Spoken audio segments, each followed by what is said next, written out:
Stop what you're doing. If your SBS broadcast looks blurry on your laptop or desktop, do the following steps. Number 1, click on the wheel icon at the bottom right of your screen. Then click on Quality. Click on the highest quality that's available for you. And number 3, wait for your laptop to load and enjoy the broadcast. If your broadcast looks blurry on your phone or tablet, do the following steps. Number 1, click on the wheel icon located at the top right of your screen. Number 2, click on Advanced. And number 3, click on the highest quality available. If you're still having issues, type in the live chat. Thanks, and enjoy the game.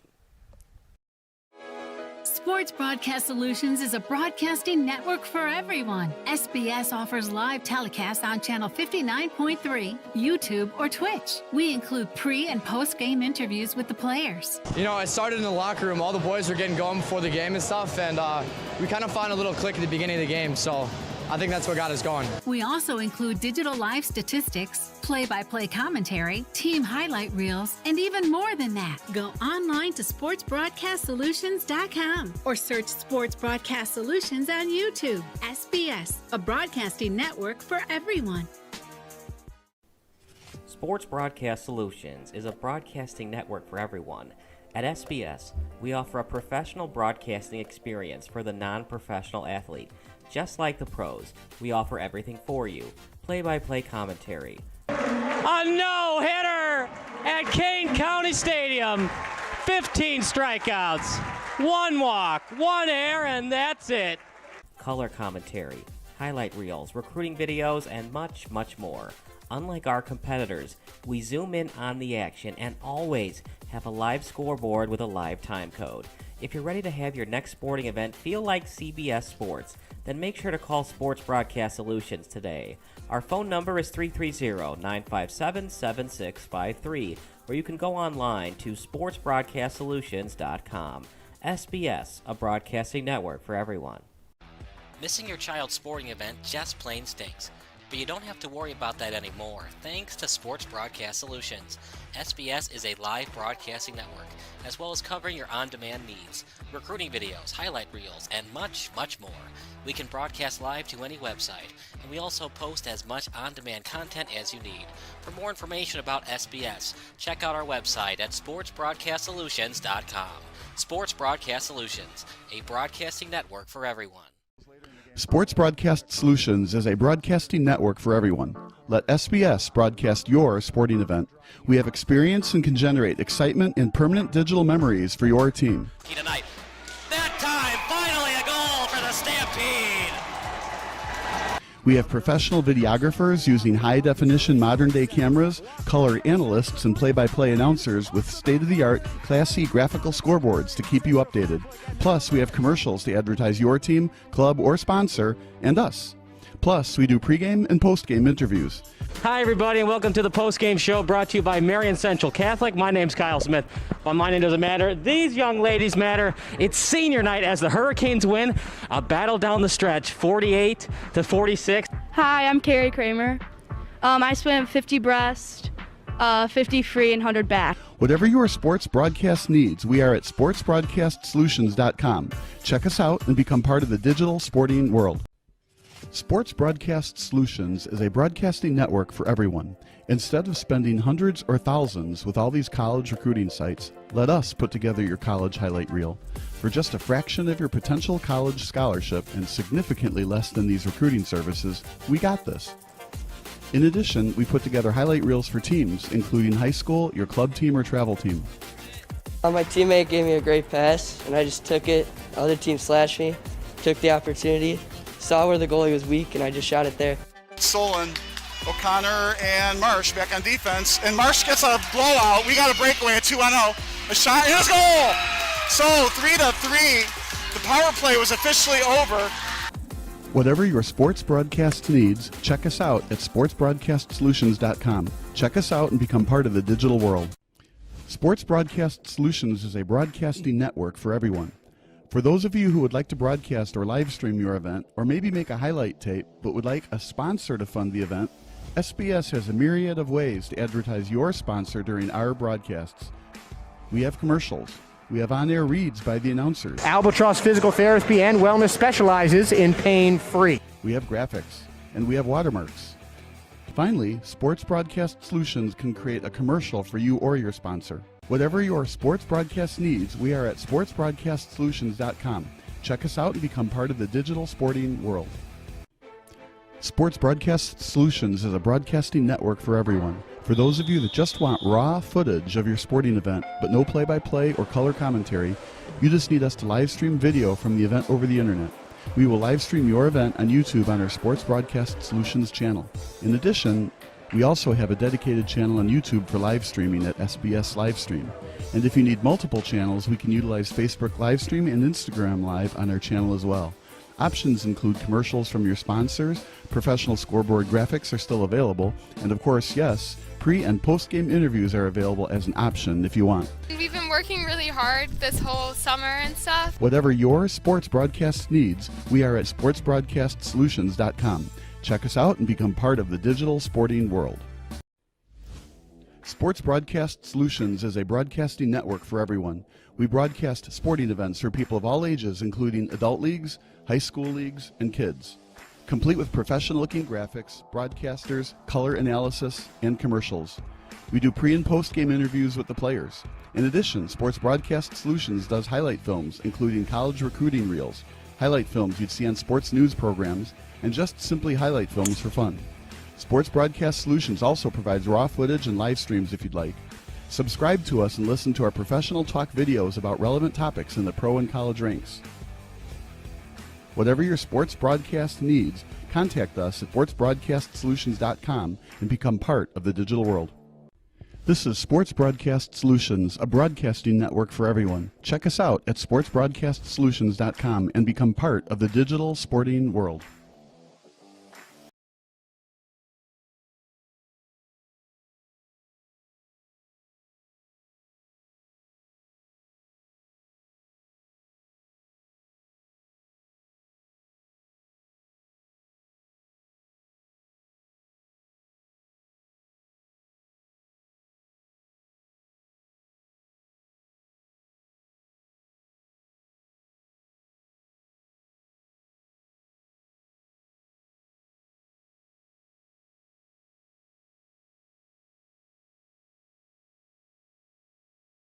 Stop what you're doing.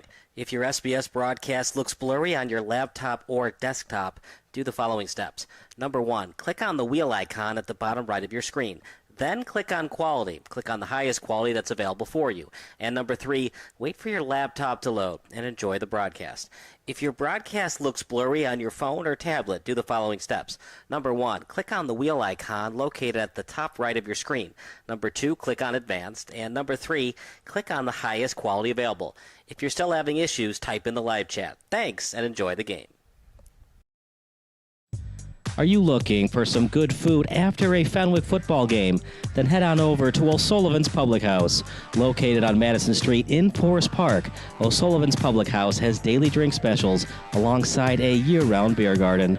Open daily from 11 a.m. to 1 a.m. O'Sullivan's PH offers dinner until 10 p.m. Even cooler, O'Sullivan's offers a late-night menu until 11:30 p.m. on Fridays and Saturdays. On the weeknights, O'Sullivan's has a late-night menu until 11 p.m. And for the fall season, O'Sullivan's will offer 20% off food for athletes and coaches following home Fenwick games. For more information, go online to o'sullivansfp.com.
Are you looking for some good food after a Fenwick football game?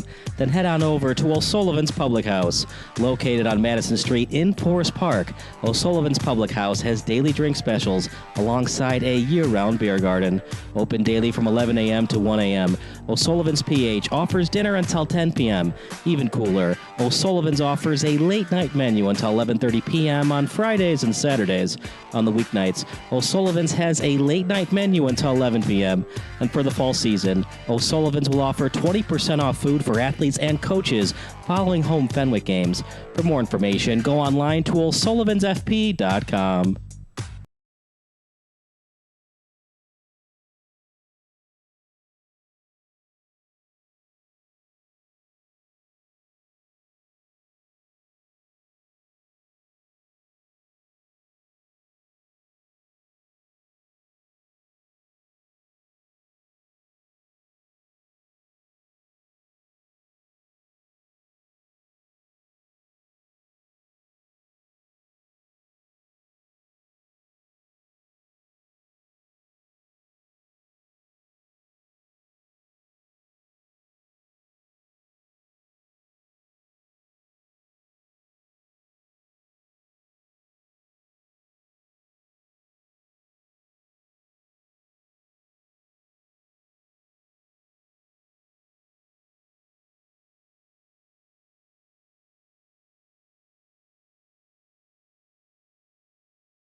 Your SBS broadcast looks blurry on your laptop or desktop, do the following steps.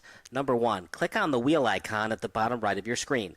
Then click on Quality. Click on the highest quality that's available for you. And number 3, wait for your laptop to load and enjoy the broadcast. If your broadcast looks blurry on your phone or tablet, do the following steps.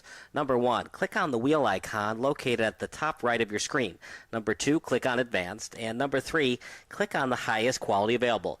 If you're still having issues, type in the live chat. Thanks, and enjoy the game. Sports Broadcast Solutions is a broadcasting network for everyone. SBS offers live telecasts on Channel 59.3, YouTube, or Twitch. We include pre- and post-game interviews with the players. You know, I started in the locker room. All the boys were getting going before the game and stuff, and we kind of found a little click at the beginning of the game, so I think that's what got us going. We also include digital live statistics, play-by-play commentary, team highlight reels, and even more than that. Go online to sportsbroadcastsolutions.com or search Sports Broadcast Solutions on YouTube. SBS, a broadcasting network for everyone. Sports Broadcast Solutions is a broadcasting network for everyone.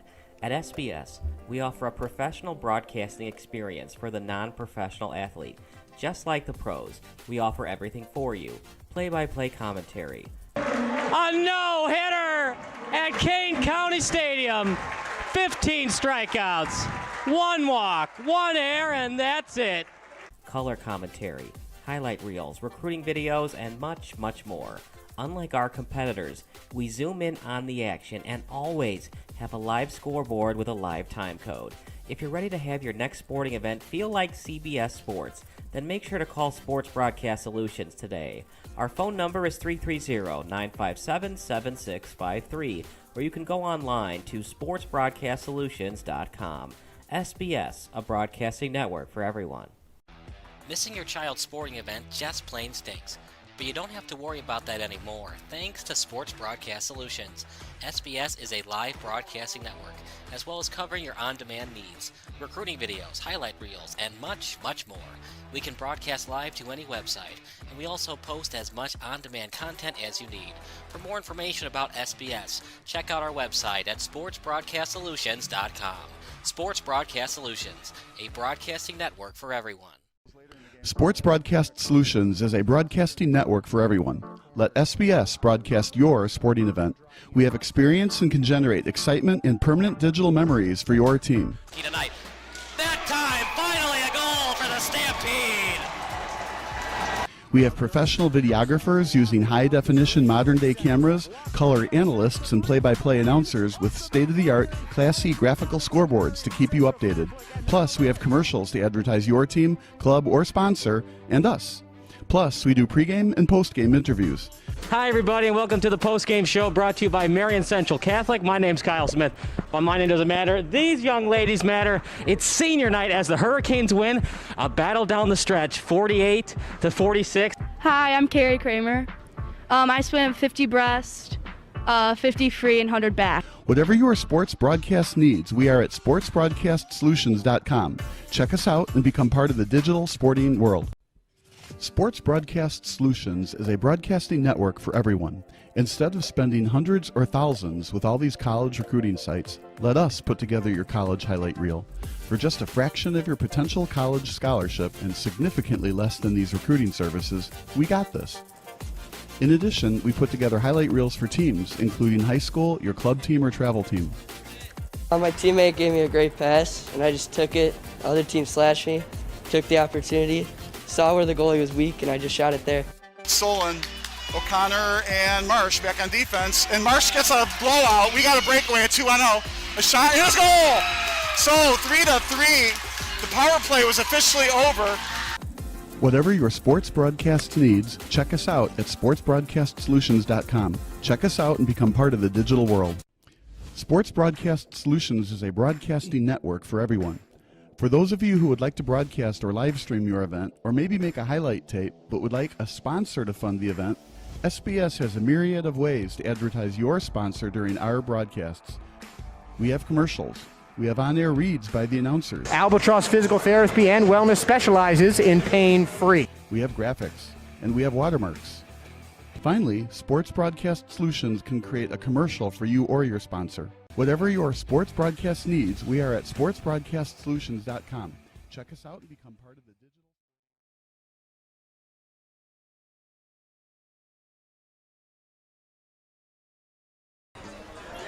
Good evening, everybody. I'm Kyle Smith alongside Hayden Bales. It is 1:15 p.m., which means it's about some time for some high school football. It's the round of 32, Class 7A to be exact, as Fenwick will host Brother Rice. It's a Chicago Catholic League battle today, Hayden, as Fenwick looks to advance to the round of 16. To do that, they need their backup quarterback in Frankie Hosty to play well. He was excellent last week against Carmel Catholic, eliminating the Corsairs from playoff contention.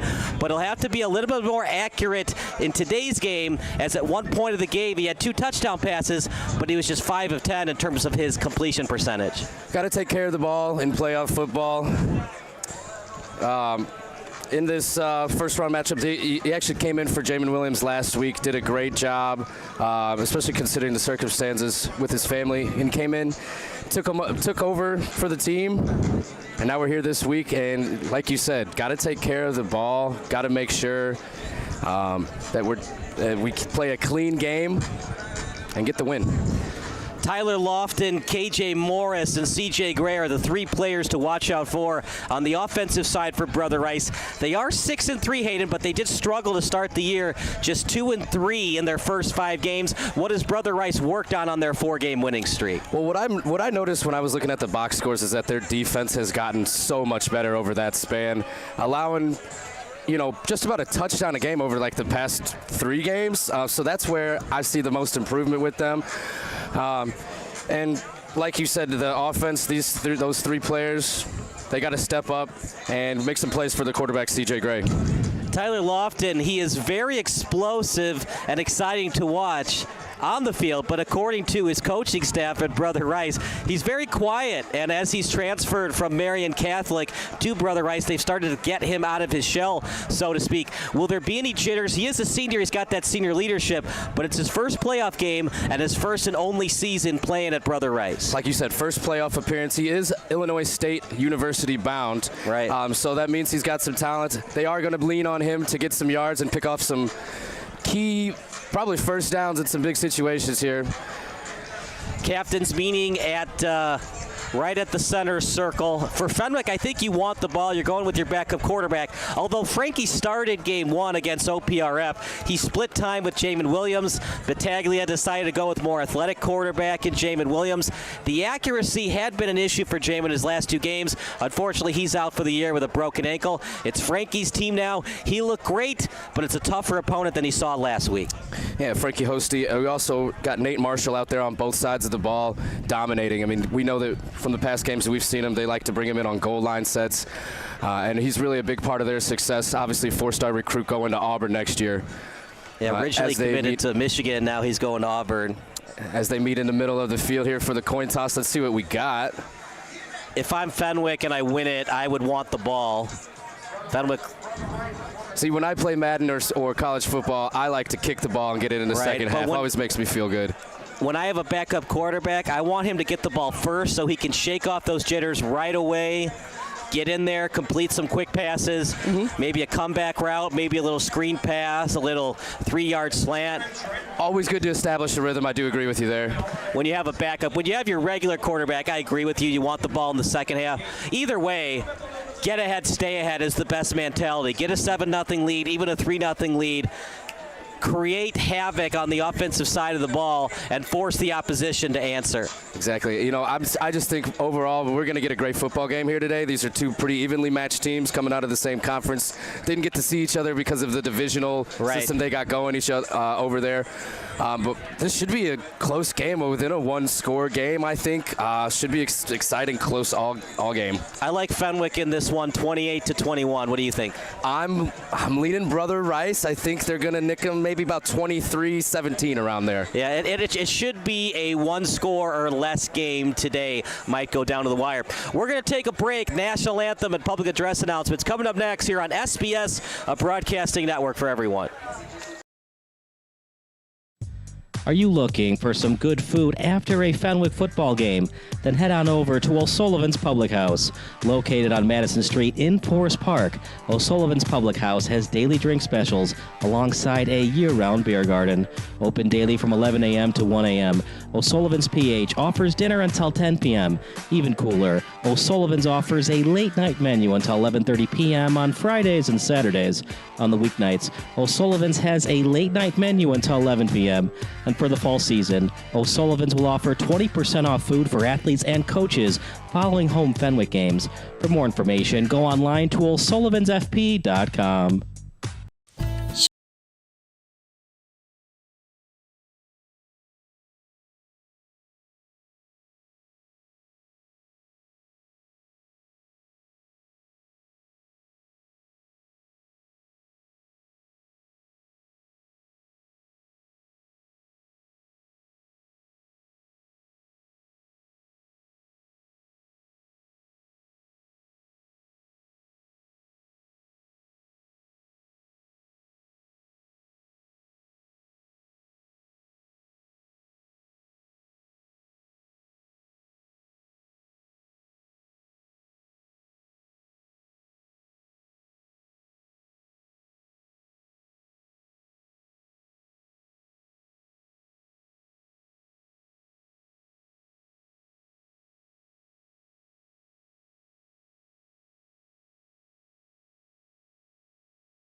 Stop what you're doing.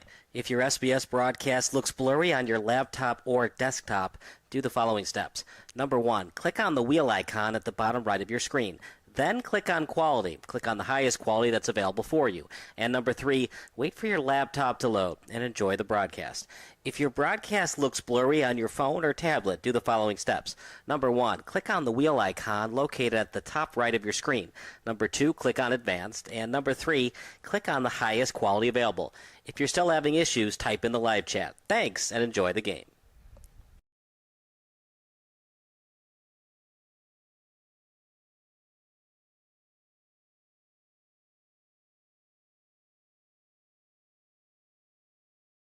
Sure, my family loves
Kyle Smith alongside Hayden Bales. We're a little ahead of schedule. We still have 6 minutes left on the pregame clock. It is 11:24 p.m., so it looks like we're going to start around 1:35, 1:38-ish. I mean, you are right, Hayden. Brother Rice did look good their last 4 games. I am a little bit worried. Look, there were some quality opponents that oh, yeah, won the last 5 games. Last 5, according to the coach here. Right. In the press box. And they lost to some very quality opponents. They did beat Mount Carmel, albeit it was without Jack Elliott. They still won that game. A win's a win. That's definitely the biggest win on their schedule. Right. When you're looking at the rest of who they played. But it was an impressive win. They actually got the win on a game-winning field goal by the kicker. Lost in Brady overtime Gomez. to St. Rita. Lost in overtime to St. Rita. That was a tough one. That was a low-scoring game. I'm leaning Brother Rice, but this is going to be a close game. This is going to be a fun one. Halloween just passed, so that means there's a little bit of a Christmas in the air. You know, I'm just not that guy. I know that 93.9 WLIT already has the Christmas music. It's too early for me. I can't do the Christmas lights this early on in the year. No, I'm still on Halloween, definitely. But I'm a Halloween guy, so right. I might wear my stuff out next weekend. Who knows? So it's November 2nd. Do you know what today is? Let's see. OSU versus Penn State? I don't know. Well, but it's All Souls Day. What? Yesterday was All Saints Day. And do you know the full name of Halloween? All Hallows Eve? Yep, All Hallows Eve. All Hallows so those Eve, are the 3 days. It's All Hallows Eve, All Saints Day, and then November 2nd is All Souls Day. I did not know that. Well, you should have. You just weren't paying attention in history class. Oh, well, that's true. I was taking a few too many naps. You know, I was on the football field. I was tired. You were a little tie-tie after practice? Yeah, you know, we were talking about it before. I never got to experience the playoffs, so this atmosphere is exciting for me. I love coming out here and just seeing the boys all pumped up and seeing the school come around their team and rally around them, so it's a lot of fun. When you were at school, Downers Grove North bought a one-way ticket on board the struggle bus? Oh, man. Let me tell you, we won 3 games my senior year, I think. One of them against OPRF right down the street here. Okay. Now, interesting tidbit of information. The winner of this game actually gets to go and play Downers Grove North in the next round of the playoffs. What was the score of that Downers Grove North game? Off the top of my head, I want to say it was 28-7, right around there. I was actually watching the Bennett game because I was working that game yesterday, so I didn't get a chance to watch it. But yeah, they're a lot better than we were when we were there. So here we go, National Anthem presented by O'Sullivan's Public House.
About some time for some high school football. It's 1:28 p.m., so in a couple of minutes, I believe Fenwick won the toss, so they will receive one of the best traditions here at beautiful Triton College Stadium.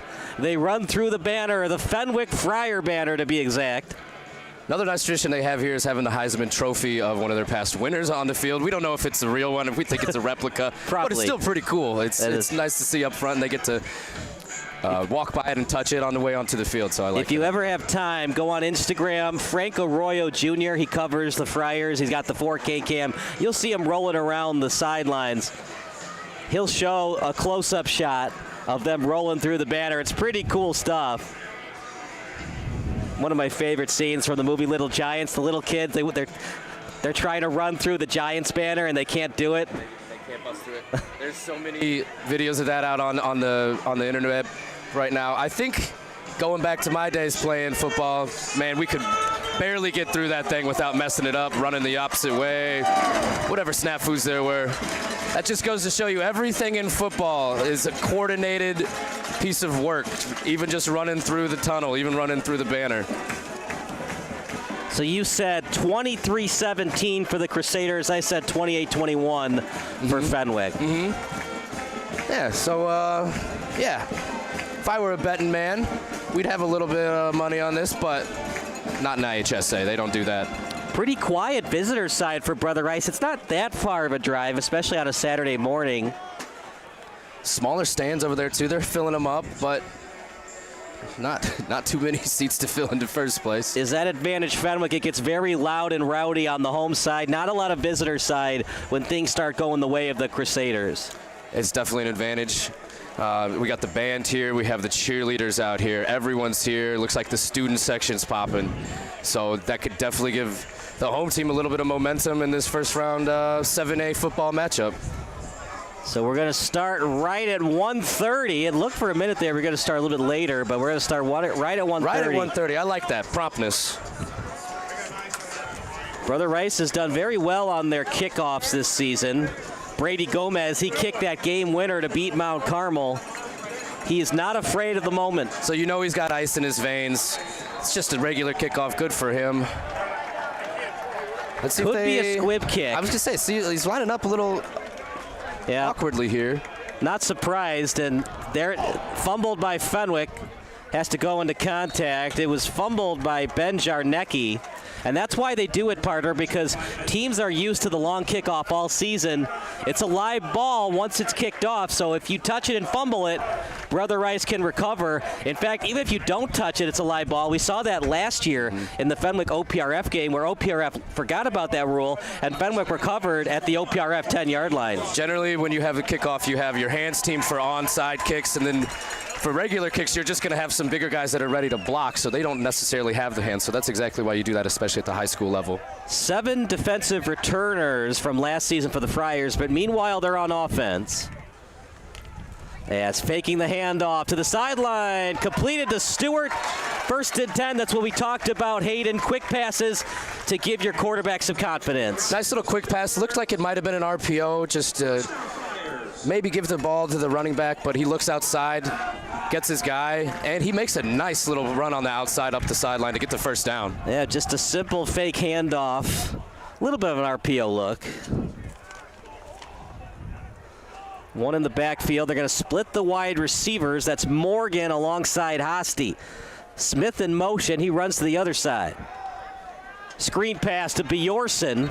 Gets a couple of yards and then brought out of bounds by the Crusaders. Nice, another screen play for Fenwick there. The cornerback makes a better play on the ball this time, coming up and tackling him after about a 3-yard gain. So one in the backfield, same wide receiver set. As rolling outside the pocket is Hosty. And he'll just throw it away, and you got to get more oomph on that throw. That was almost picked off by the Crusaders, Donovan Brown. He was right there waiting, and that's why exactly what you said. You got to get, when you're throwing that ball out of bounds, man, make sure to try to hit your mom in the crowd or something like Right. that. Like, that's where you want that ball. Frankie's doing it for Dad. Had 3 touchdown passes as a hard count by Hosty. It's a very disciplined Brother Rice team. If you're going to beat them, it's got to be hard-nosed football. You're not going to get a lot of encroachment penalties against the Crusaders. One in motion for the Friars at Stewart. Screen pass set up, read well by the Crusaders. Fumble, loose ball. Brother Rice. A lot of Crusaders around it. Brother Rice ball. Excellent penetration up front by the Crusaders. Mistake by Hosty. Looks like a screen pass gone wrong there. Some of the linemen just kind of flew by their guys, and yeah, it looks like the running back was supposed to get that one on the screen and just couldn't hold on to it. That's not what you want to do, though, when you have that. When the rush gets to you, got to hold on to the ball. You know, you never want to take an intentional grounding, but an intentional grounding still would have been better than a fumble return. Better than a fumble. Yep. You know, it was snuffed out well by the Crusaders. In that position, I think you have to take the intentional grounding. Look at this field position for Brother Rice starting on their own 25. 25. Not a great pass, but still completed. Goes out of bounds as it was completed to his wideout and Daniel White. From Hoffman Estates, he used to play for the Hoffman Estates Junior Vikings. One of the top targets out here for C.J. Gray. Ran a 2-quarterback system last year. Now it's single signal caller. Hard count by Brother Rice. You'll see a lot of that nowadays. Yeah. You'll take the 3 if you're Brother Rice, but you're thinking 6 after that nice fumble return. With this field position, got to be thinking getting into the end zone. It's also early. Off to Lofton. He's a big boy. Yeah. We saw him run a lot for Marion Catholic. They didn't have a huge quarterback system and spread offense at Marion Catholic. So I mean, you could tell from up here that's a big boy. You could tell why he's going to Illinois State next year. So it'll be 3rd and 7, hard count by Gray. They bring in the backup running back. Also goes by Charles, but usually likes to go by CJ. I don't know, Sir Charles Barkley. Sometimes Charles works better than the CJ. 3 wide receivers to the right. Clean pocket for Gray. Eyeing the end zone. And it's out of bounds. He was trying to get it to White. Good coverage by Nate Marshall, and that's why he's going to Auburn. Spread them out. You use the wide side of the field there to your advantage. You got trips on the right. And just try to toss it up there to the end zone for him. Unsuccessful this time, but you got to make the defense respect that. Make it a little bit easier for you on 4th down here. All right, that was Josh Morgan on the coverage. 4th down, I'm surprised by this. I'd kick the field goal, but they're going to go for it. I mean, it tells you the mentality right away, what we're probably going to see for the rest of the game, that they're not settling for some field goals. 4th and 3 at the 18. Gray with 1 in the backfield. Crowd on their feet. Fakes the handoff. Picked off. Excellent job reading the quarterback's eyes by Jack Thies. I don't think we had the first down there at all. But, I mean, an even better play to not only get the stop and get that interception. Way to just hawk that ball. Look, it's easy to say in hindsight, bad play call. It was 3 yards, so do you want to run a pitch play to Lofton? Probably not, but he is hard to tackle in space. Maybe you do a pitch play there instead of a quick pass. That would have at least. Here's the thing, though. 4th down, you're turning the ball over either way. Coach says interception there is just as good as a turnover, really. Down the sideline, and they try it again. This time it was intended for Smith. Well read by the Crusaders. On the coverage was Keith Edwards. So this is what we call sudden change here. So that first play out of the interception, the offense probably is going to take a shot. That's what that was right there. What would you have run on 4th and 3? Would you have done a pitch play to Lofton? I actually like the play call. I'm a guy that hates the hindsight, like you said. If that was successful, it would have been a great call, right? Just a quick 3-yard out. The cornerback was sitting on it, though.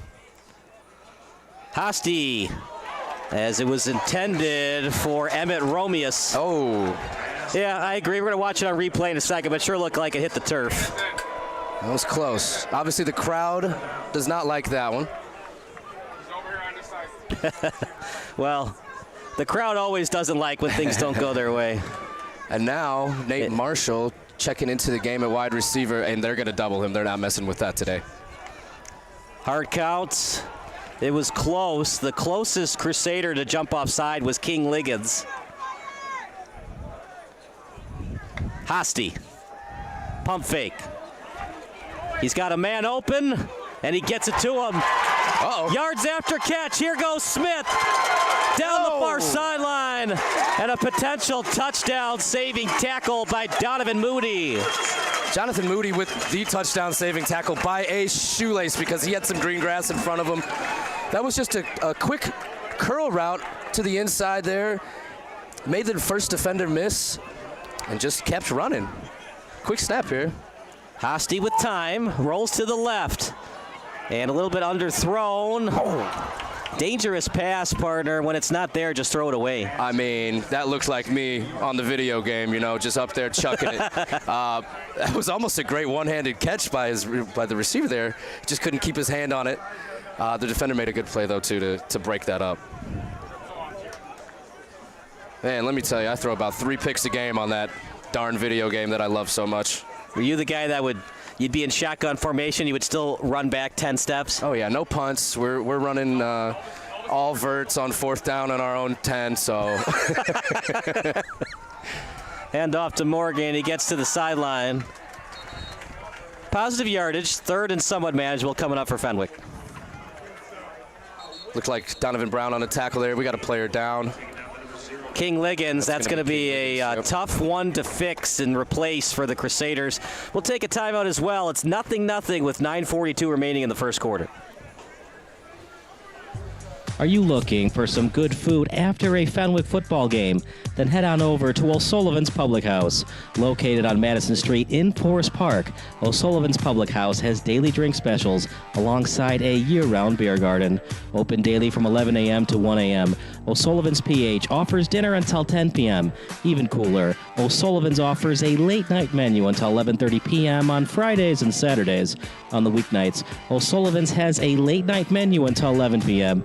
And for the fall season, O'Sullivan's will offer 20% off food for athletes and coaches following home Fenwick games. For more information, go online to o'sullivansfp.com.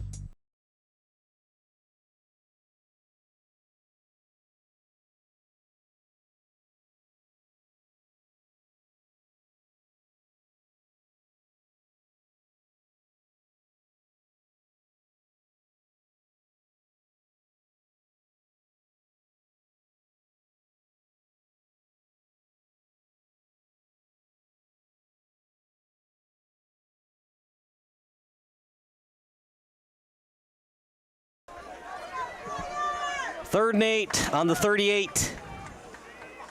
Hopefully King Liggins comes back for Brother Rice. He's a big player for them. Hosty, and he's sacked. Flag on the play. Might be on Fenwick. Charlie Steck got to the ball carrier, to the quarterback there, but some laundry on the field. He had 8 tackles and a pass broken up in that win over Mount Carmel. Oh, we have ref audio here. Oh, I'm impressed by that. I like that. This ain't no amateur hour, Hayden Bales. Hey, it got my attention right there. 4th and long, no choice but to punt. There'll be Noah Sir deep in punt formation for the Friars, and deep for the Crusaders will be Christian Pierce. Apologize, it's KJ Morris. Heels on the 10-yard line for the punter. Doesn't want to let it bounce anywhere behind him, but will come up to catch it. Good hang time from Sir's punt, and it takes a friendly Fenwick roll near the 15 and stops at the 14. High school football, a lot more of a field position battle than the other levels. That was a big kick. We're seeing some good things from Hosty, some not some good things. He's a little rusty. He hasn't started much this season. He took care of the ball there. He didn't fumble like we saw on the other end, right? In a similar situation with the sack. So we got to give him his merit where merit's due. Couldn't get the first drive, but good field position. If I'm Brother Rice, I'd like to get it to Lofton in space. Either a pitch play or a jet sweep, maybe a reverse. Got the tight end in. Maybe he's going to be a blocker for him. Up the middle, well read by the Friars. They have been excellent on defense. Outside of the Mount Carmel game, they struggled a little bit defensively. They were actually winning that game 10-7, then 28 unanswered points by the Caravan. Yeah, averaging about 14.6 points per game, this defensive unit is. Other than that one game, they have been very solid all year. Which really, something's got to give when you look at these. You know, Brother Rice offense averages about 30 points a game. Something's got to give. Brother Rice looked a little shaky on their first possession. 2nd and 7. Lofton gets to the edge. Stiff arm, gets out of bounds. Might be a flag. They're going to say that the hit was just before he got out of bounds.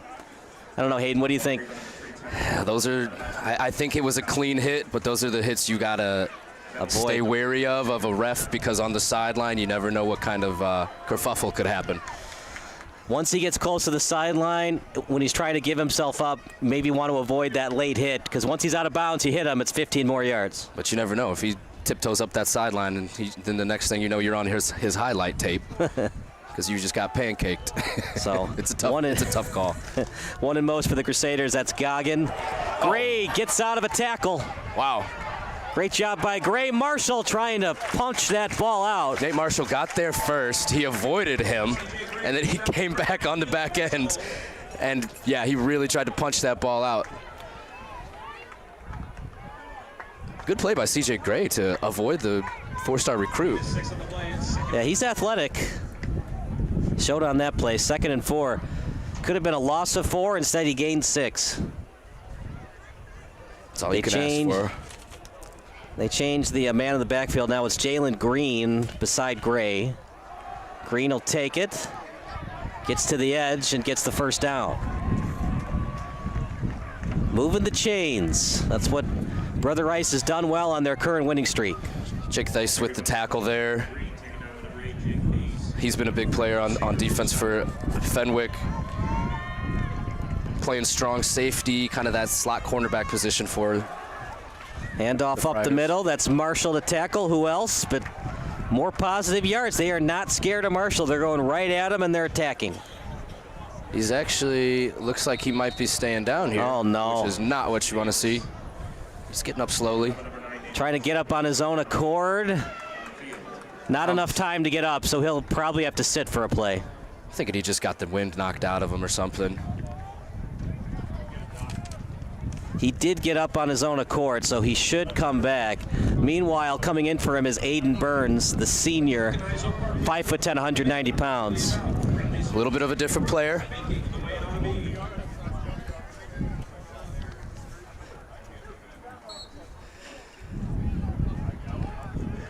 What does this do defensively for the Friars? I mean, I think it opens things up. Now you don't have to worry about that black hole that is Nate Marshall on the defensive end. 2nd and 4, handoff to Lofton. That's why he's going to Illinois State. Look, we all know what he can do when he goes to the D gap, but he can run A and B gap as well. He just got that first down. That was going to be short by about a yard, and he just kind of bullied his way through there. Picks up the first down, and now we're on the Fenwick side of the field. Well, they started deep in their own territory. This has been a great drive. Start at the 14, handoff up the middle. The guy to finish the tackle was Michael Murphy. Again, just a nice, easy 4 yards on first down. Stay ahead of the sticks. Does it matter at all that it's 0-0 instead of 3-0? Brother Rice could have had the field goal, and they'd have that early lead. Early in the game, I don't think it makes that big of a difference, especially where they lost the ball. It didn't end up mattering. But 3 on the board would be nice right now. 2nd and 6. As a quick pass near the sideline, it was completed to Danielle White. 3rd and short coming up. Marshall back in. Good to see that. Trips out to the left here on the open side of the field. It's a spread offense, so they don't go under center very often. Coming out of the tunnel, I mean, it looked like they had some real good athletes on the team. Handoff. It's going to be close, but I think he got it. Chains aren't moving yet. Up the ref's signaling 4th down. Wow, that was not a friendly spot for Brother Rice. I really thought he got it. No measurement? Yeah, no, wow. I mean, that's a very rough spot. I would have given him at least a foot. Big 4th down here. You can hear the crowd react to it. You don't necessarily have to go for it if you're Brother Rice. You could do a hard count if they don't jump. You can call timeout or take the delay of game to punt, but I think they're going to go for it. Again, in high school football, this is 4-down territory. Oh. Read well by the Friars, and it's a sack. I like the idea of going for it. maybe a questionable play call. I think they overthought. I would have liked to go under center and do the old Tom Brady play. Maybe a nice little tush push. Usually those work well when your guy squats 400 pounds, though. I don't know if they have that here at Brother Rice. But you saw what happened. Fenwick gets the ball in good position. And Brother Rice's defense has got to step up now. Well, we're starting to see why Brother Rice has those 3 losses. A little bit of Dr. Jekyll, Mr. Hyde with this Brother Rice offense. Definitely been an up and down. Yeah, I mean, to drive 50 yards down the field and then get stalled on the 35, it's rough. It's tough to go back to the sideline after that. But they're gonna, look at the film and try to get one for the next drive. Need a couple more first downs to consider kicking the field goal. Sir has an excellent boot. It does. And obviously, like we were talking about, the pressure's nothing to him. Hosty with time to the sideline. A little bit high, coming back to the ball well was Stewart, and he's brought down close to the chains.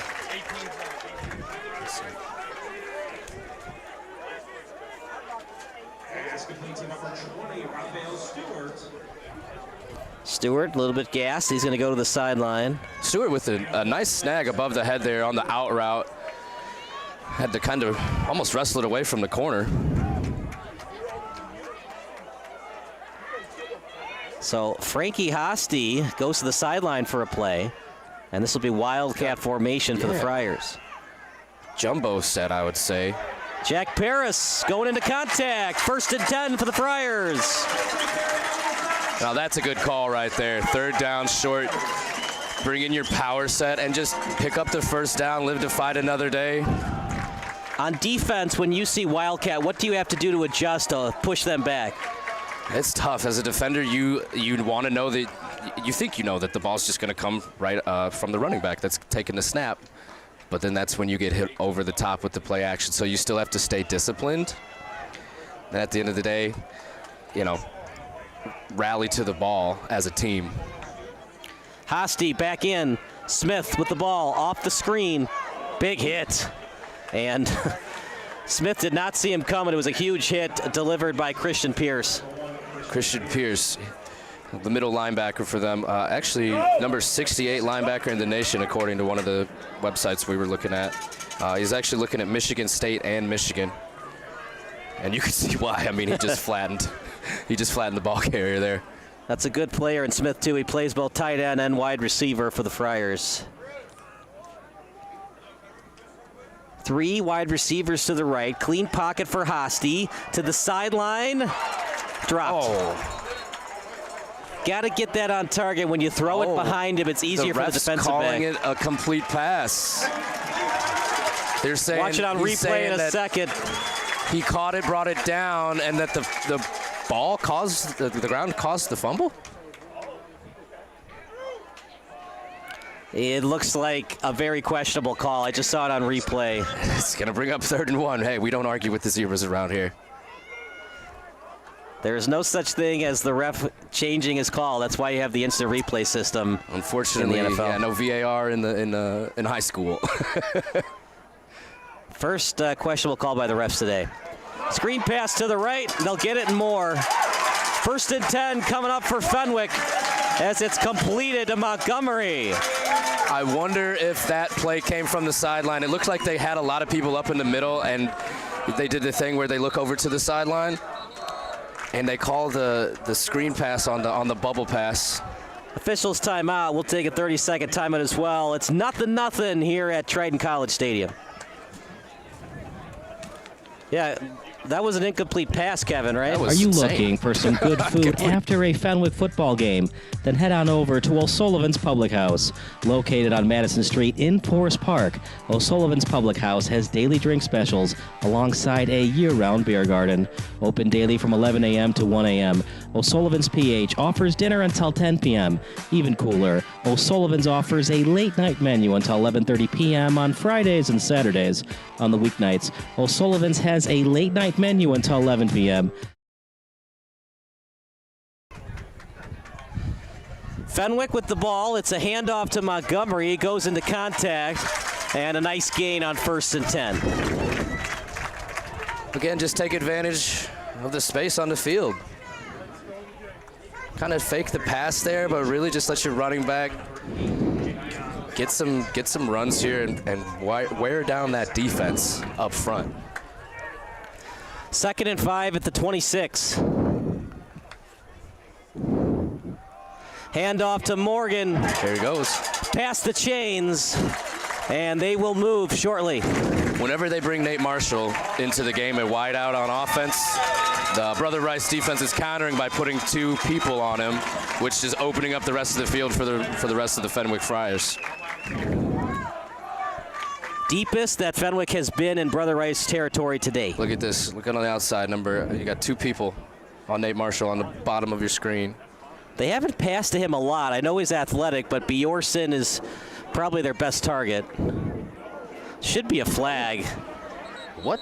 I'm surprised. His hand was all over the receiver. I know that there's a 5-yard grace period, but you can't tug at the jersey before he has the ball. No.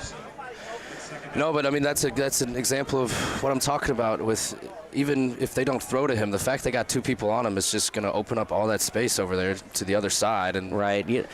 I'm a little surprised by Hayden. You don't have to do double coverage right away. You can have help over the top with the safety. This is like old school.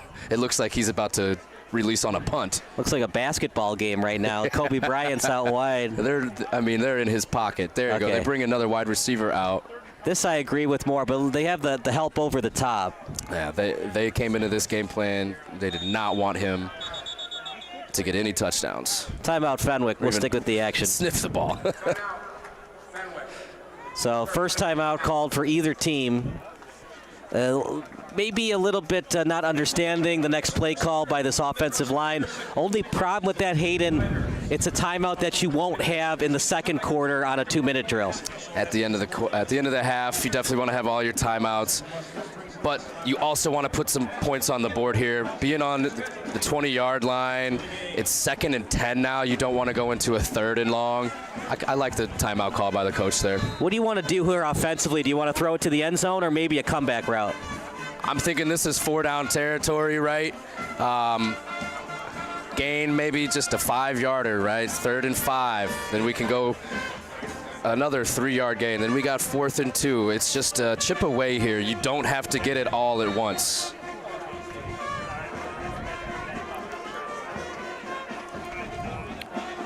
Second and 10 at the 20.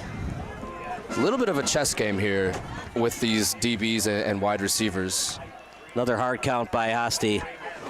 Nate Marshall was all by himself on the bottom. They had 2 over there, so Fenwick countered by bringing their receivers on the same side as him. Hosty with the pressure, and he'll be sacked.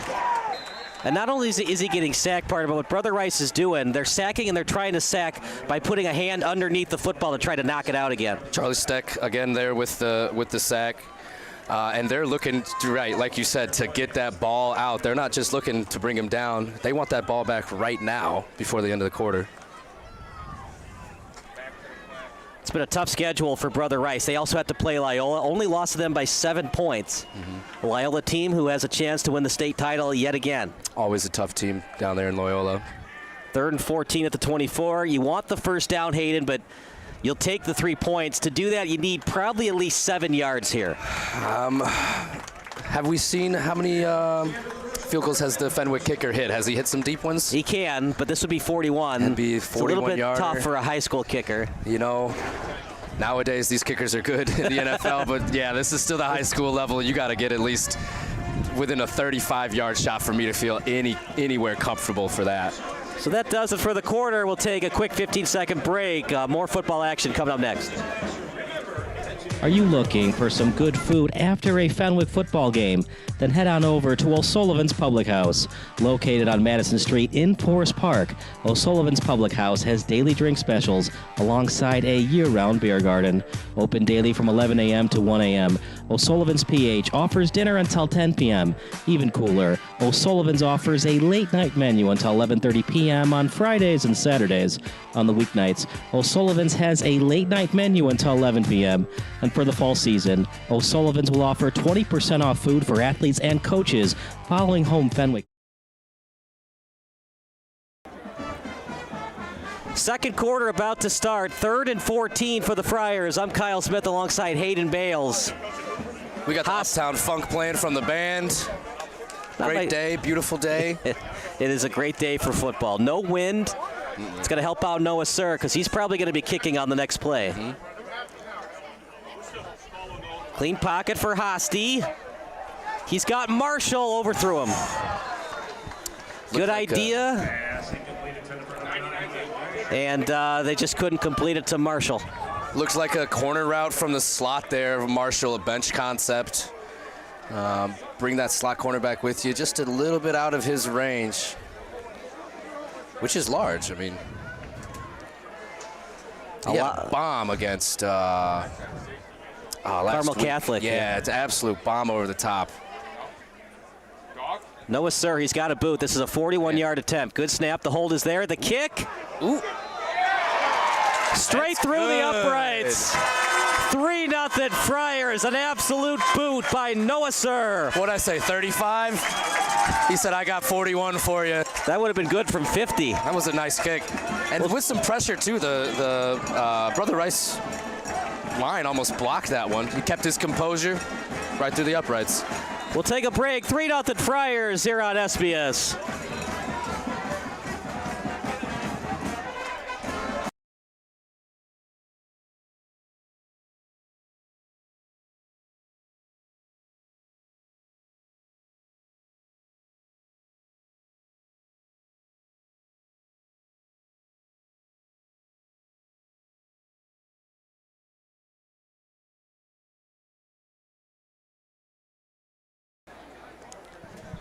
Three 3-0 Friars off the good field goal by Noah Sir.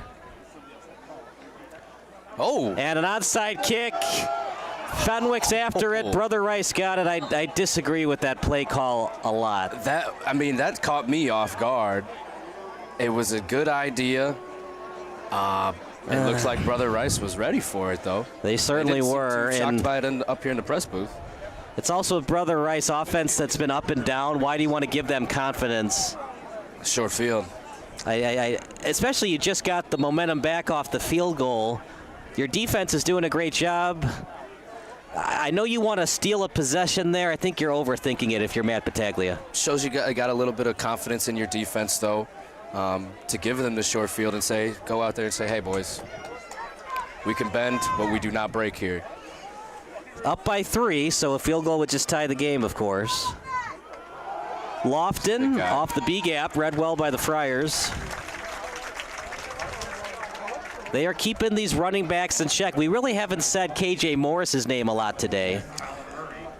They're going to have to find a way to get the ball downfield. And these quarterbacks and safeties, in high school football, usually it's just one safety. But some teams use 2. I mean, I do love running the ball here consistently. I think football today has just gone way too far away from the run. You know what's interesting, though? You think of the best teams in the NFL today. Besides the Chiefs, they're not known for running the ball, but the Lions, 2 excellent running backs. The Vikings, right? You got to be able to run the ball. Even when there were, Drew Brees and Tom Brady were throwing for 5,000 yards a game, they had a little bit of a running game to be able to establish that pass, right? Even if you're not planning on running the ball, you have to establish it and at least make them think you're going. As we got a little bit of laundry on the field. False start. Only problem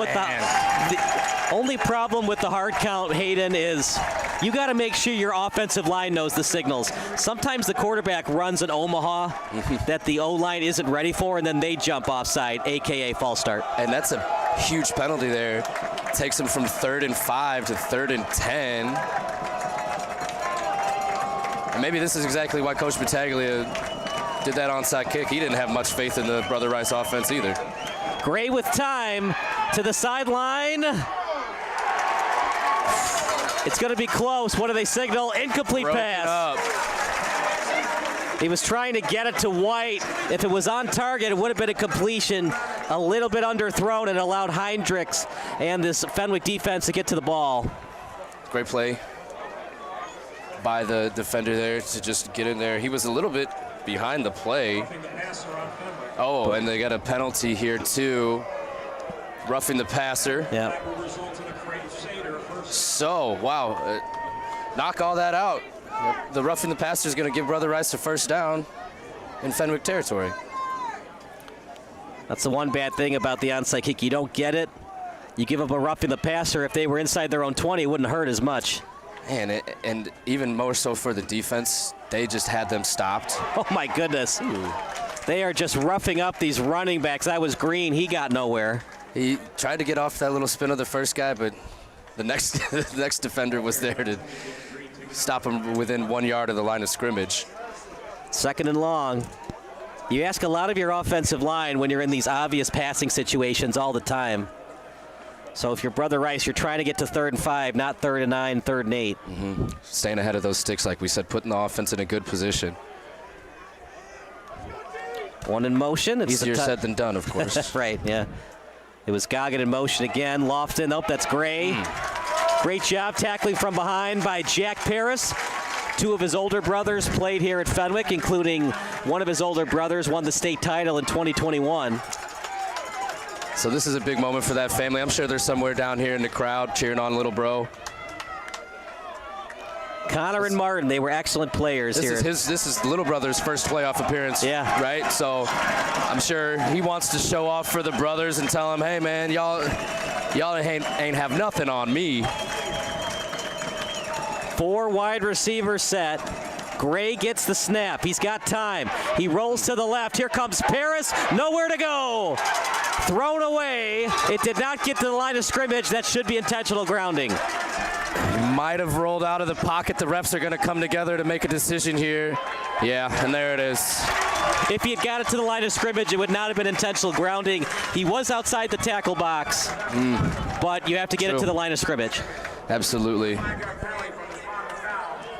And that's exactly what the ref's explaining to us now. CJ Gray actually had a little bit of time in the pocket there. He started to scramble out to his left when he didn't need to. You know, it's just a little bit of nervousness. It was his. Right. Well, I mean, you're always taught as a quarterback, 1,000, 2,000.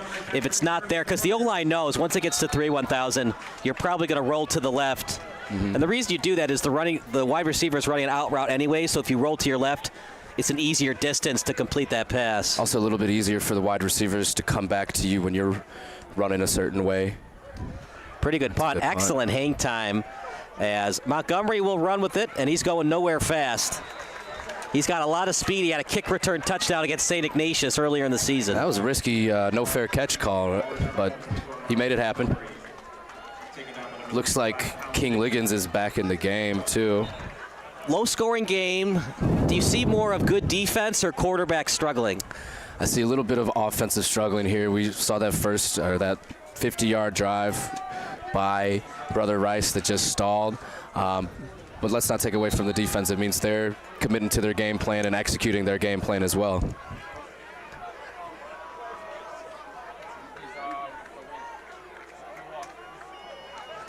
Let's see. 1st and 10 at the 21. Very good coverage, as on it was Charlie Barkmeyer. You know, we wondered why they went with Jamin Williams. Those are the passes that Jamin is good in, not so much for Frankie Hosty. Yeah, a little bit of a sprint flood concept there, just get everyone rolling to one side of the field. A little bit tough for a right-hander to make that throw across his body, though. 2nd and 10 at the 21. You'd like to get a first down to give your defense a rest. A little bit of confusion for the Fenwick offense as... That was, yeah, Raphael Stewart. 20 is Raphael Stewart. Oh, it's number 20. I thought it was number 2. Number 20, Raphael Stewart, got hurt on that last play. Morgan up the middle. Still on his feet. Boom. A yard short of the first down. The guy to bring him down was Christian Pierce. Uh-oh, and an injury to their offensive lineman. It's a big man. You never want to see a big guy like that down. We've seen him on lead blocks, and the injured Friar is Logan Schultz, 6'3", 285 pounds. You hate to see it. We hope he can come back. Meanwhile, we'll take a break. You're watching the Crusaders against the Friars here on SBS.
Stop what you're doing. If your SBS broadcast looks blurry on your laptop or desktop, do the following steps. Number 1, click on the wheel icon at the bottom right of your screen. Then click on Quality. Click on the highest quality that's available for you. And number 3, wait for your laptop to load and enjoy the broadcast. If your broadcast looks blurry on your phone or tablet, do the following steps. Number 1, click on the wheel icon located at the top right of your screen. Number 2, click on Advanced. And number 3, click on the highest quality available. If you're still having issues, type in the live chat. Thanks, and enjoy the game.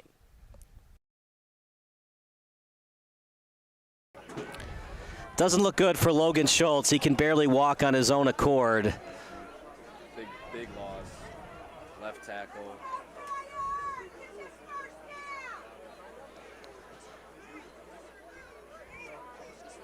If you're not a huge football fan and you're watching today, the left tackle is probably the most important offensive lineman because he protects the quarterback's blind side. And he's also just the biggest physically person on that run, too. They run Wildcat with Paris. They got the first, and that's something they might have to do more often today, Hayden. Without their left tackle, they might have to run A gap and B gap more instead of C and D gap. This is going to completely change the game plan, though.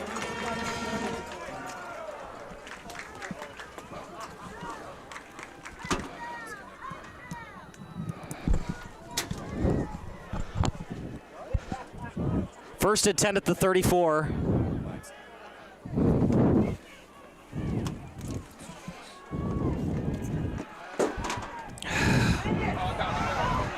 Down the sideline, and no one home for Brother Rice to get it.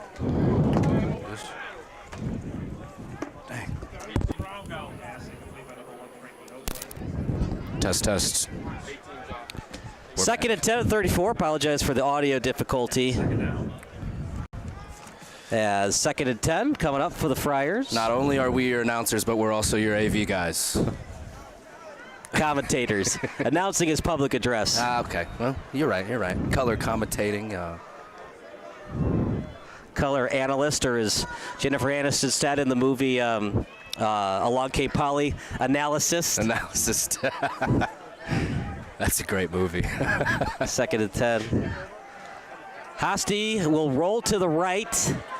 Dangerous throw, and it's incomplete. Oh, my God. And the reason I say dangerous throw, Hayden, when you're running to your right, you don't want to throw across your body like that, ideally. Not only that, he might have caught the ball if he wasn't just getting hugged by the defender there. I'm shocked they did not call it pass interference. Yeah, there's been a couple of no calls. We saw on the screen pass when Fenwick was driving earlier. Mm-hmm. There is a 5-yard grace period, but you can't tug at the jersey before he has the ball. I mean, he was wrapped all over him 5 yards down the field, and the ref was standing right there, so I don't know. That's the precedent they've been set. It's old school football today, 1970s and 1980s rules. You're right. You are not going to get gifted pass interference today. Need somebody to break out the triple option. Hasty with tons of time. Downfield, double coverage, no chance. Trying to get it to Romeo.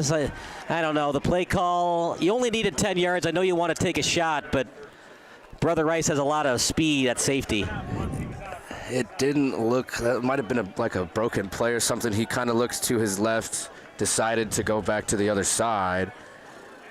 And yeah, it was just not there. Double covered.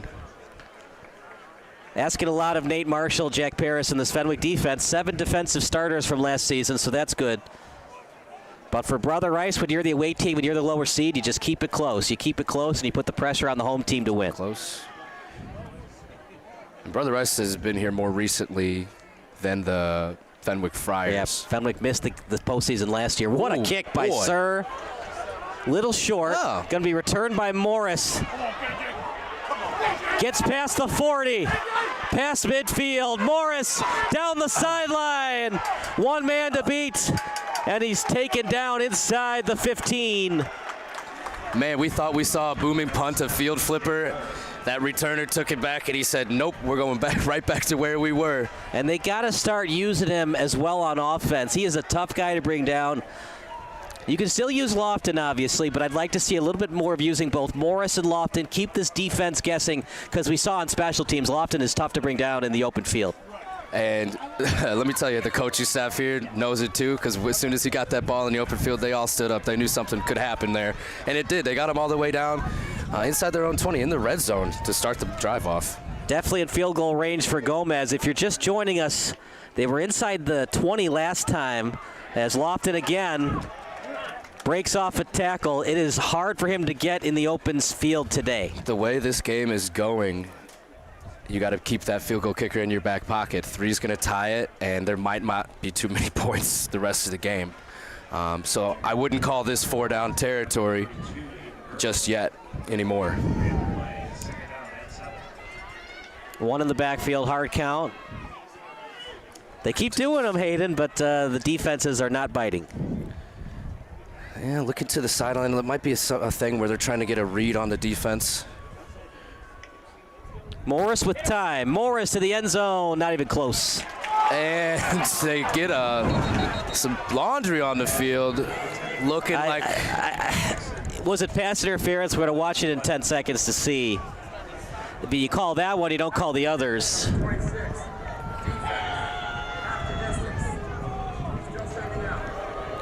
Yeah, I don't know. It kind of was. I think there was more egregious ones they should have called, they didn't call. I don't know if that pass was catchable. Isn't that part of pass interference? Well, it wasn't catchable because he pushed him away from the ball, kind of. I don't know. Yeah, I guess that's true.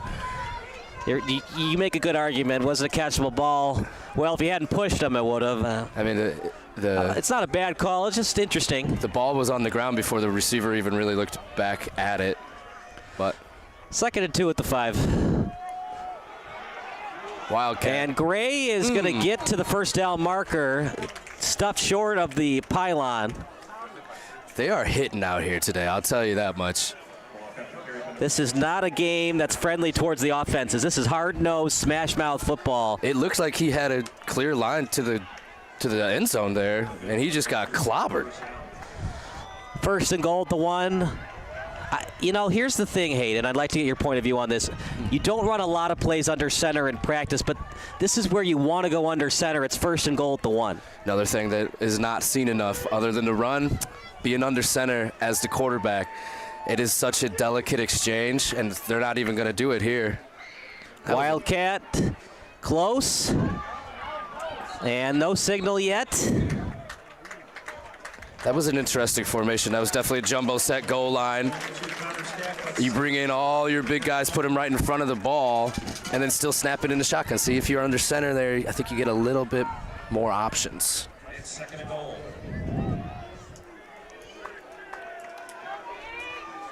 The problem is when you don't practice it. I remember we were covering Marion Catholic against St. Patrick. Marion Catholic ran spread 99.99% of the game. They ran I formation at the goal line. They fumbled the ball because they're not used to doing it. 2nd and goal at the 1. Another try for Brother Rice. This time. Stop short. And he's short. Man. I mean, that center quarterback snap exchange is the first thing that you start working on when you start summer practice. You get out there 15 minutes early to do it. Now with the shotgun, a little different, right? You just kind of snap it in between the legs. Now here, they're really at a stalemate here. They need to get this ball in here, but remember, it's only a 3-point game.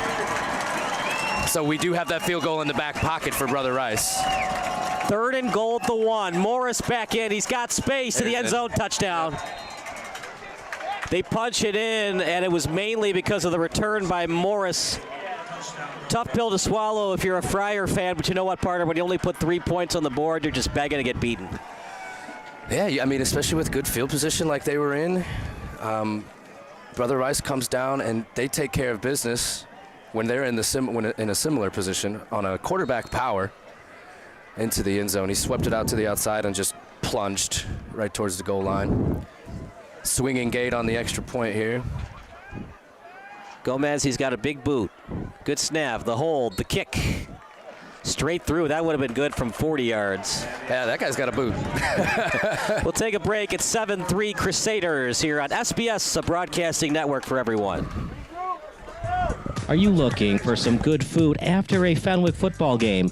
Then head on over to O'Sullivan's Public House. Located on Madison Street in Forest Park, O'Sullivan's Public House has daily drink specials alongside a year-round beer garden. Open daily from 11 a.m. to 1 a.m. O'Sullivan's PH offers dinner until 10 p.m. Even cooler, O'Sullivan's offers a late-night menu until 11:30 p.m. on Fridays and Saturdays.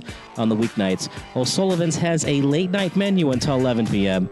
And for the fall season, O'Sullivan's will offer 20% off food for athletes and coaches following home Fenwick games. For more information, go on. Kickoff coming up for Gomez. This time it's a good one. And returned by Romeus at the 20. He's got blockers in front, gets to the far sideline, and then brought down as he got past the 25. Got to put points on the board, partner. Field goal, you're still down a point. I mean, you need to put 7 on the board anyways to give your defense some confidence as well. You have 4 minutes here to go down, and like you said, take this lead back before half, and then it comes into effect what we were talking about, that coin toss at the beginning of the game, where Fenwick now gets the ball at half, or is it's Fenwick who gets the ball at half? Or is it Brother Rice? Yeah, it's Fenwick. Fenwick gets the ball at half. No, it's Brother Rice because Fenwick fumbled on their first possession. There we go. Yeah. I mean, this game could be 14-3 Brother Rice. They've had their opportunities. So imagine here if we don't score, if Fenwick doesn't score here, Brother Rice gets the ball back at half, they could be in a 14-3 hole real quick. So this is a very important drive for them. Got to get some first downs. I mean, you want to put 7 on the board, obviously, but you'd like to get some first downs to give your defense a rest. Like you said, yeah, this defense is exhausted. They've been on the field a lot this first half. You'd like to give Hosty some confidence. It's been up and down all game. The deep ball hasn't been there for him. Maybe just some short, quick routes for him right now. Hosty, this time to Smith. And goes east and west and doesn't go anywhere with it. Big guy getting out there for the tackle. Yeah, it was Connor Stack again. Brian O'Sullivan out there on the tackle too. Comes out from his defensive end position to rally around the football. I really like that about Brothers Rice defense. They're rallying around the football.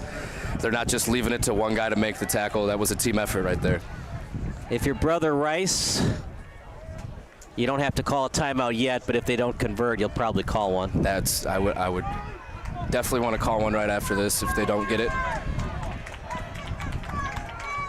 Morgan in the backfield, most likely a pass.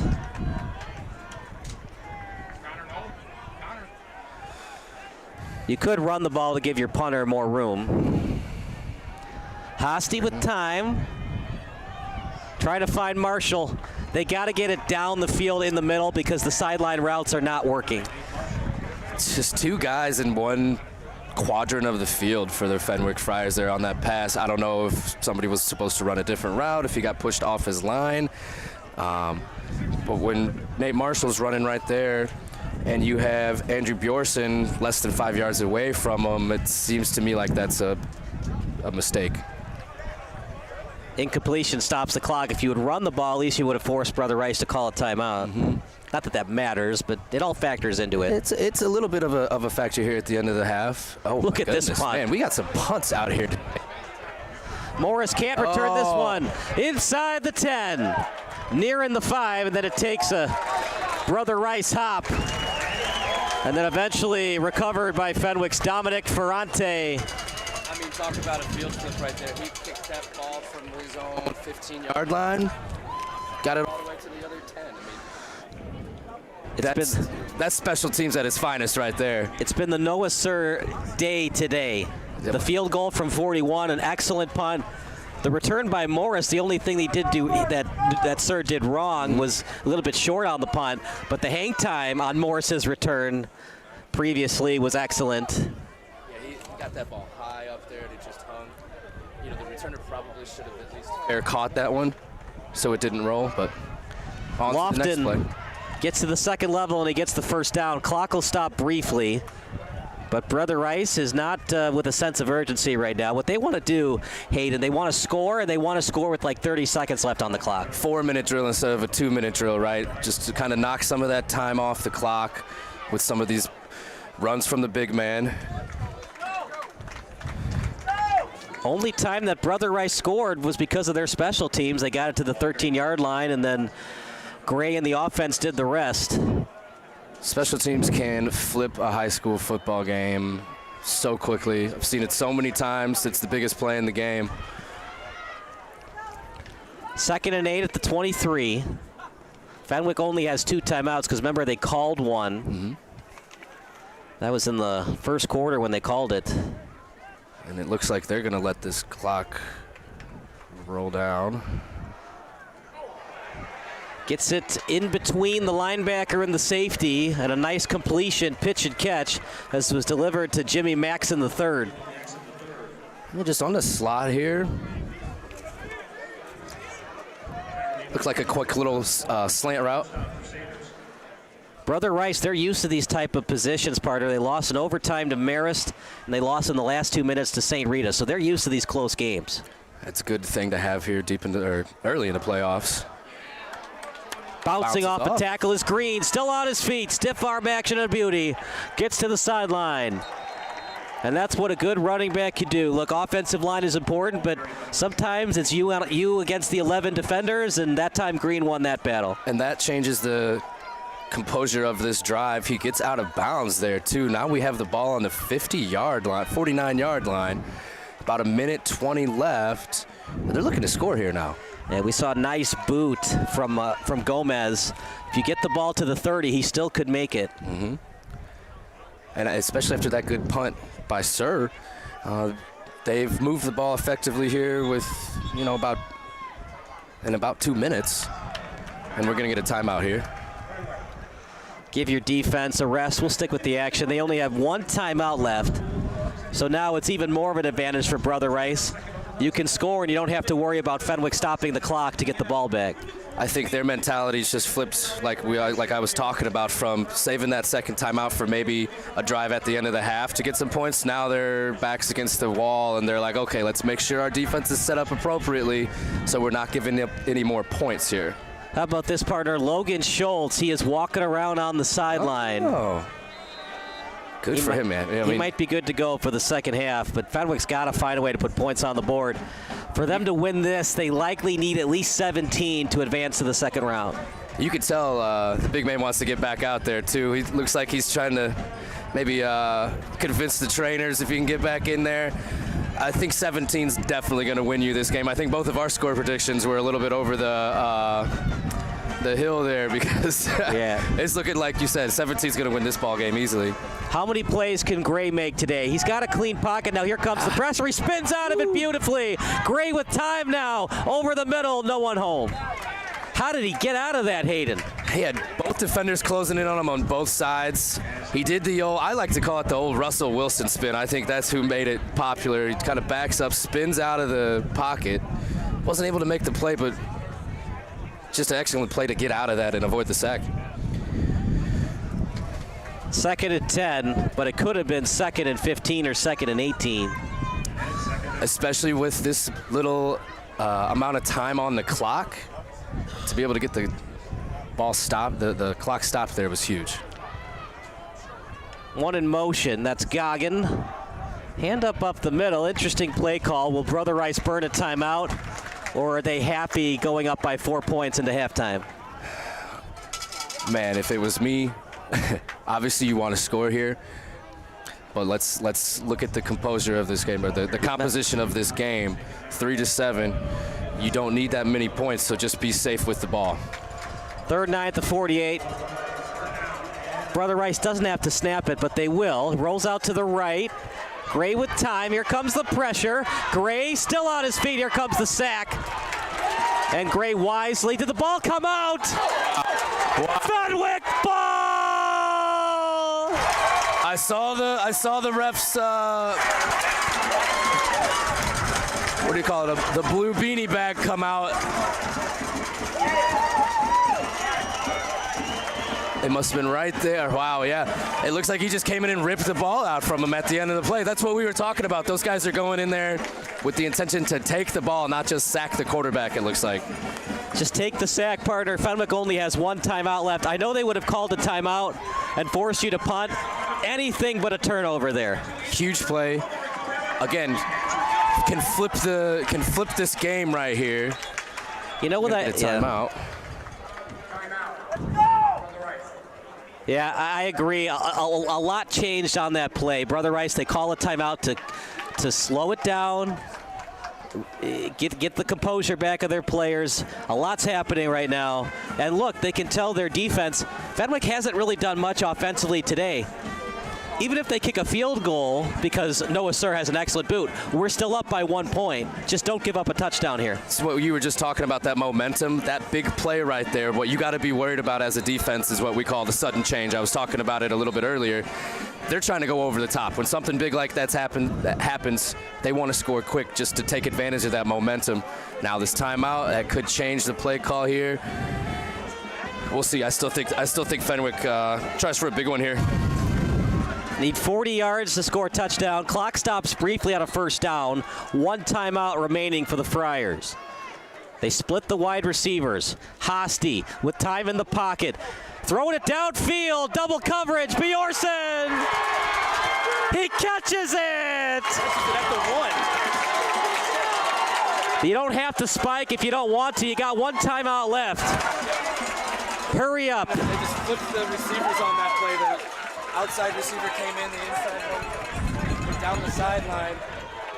Clock running. What a throw by Hosty to the end zone. Bjorsen. And he dropped it.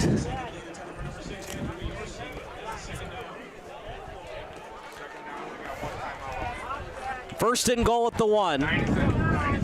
Now second and goal at the 1 with 16 seconds left. You take that pass.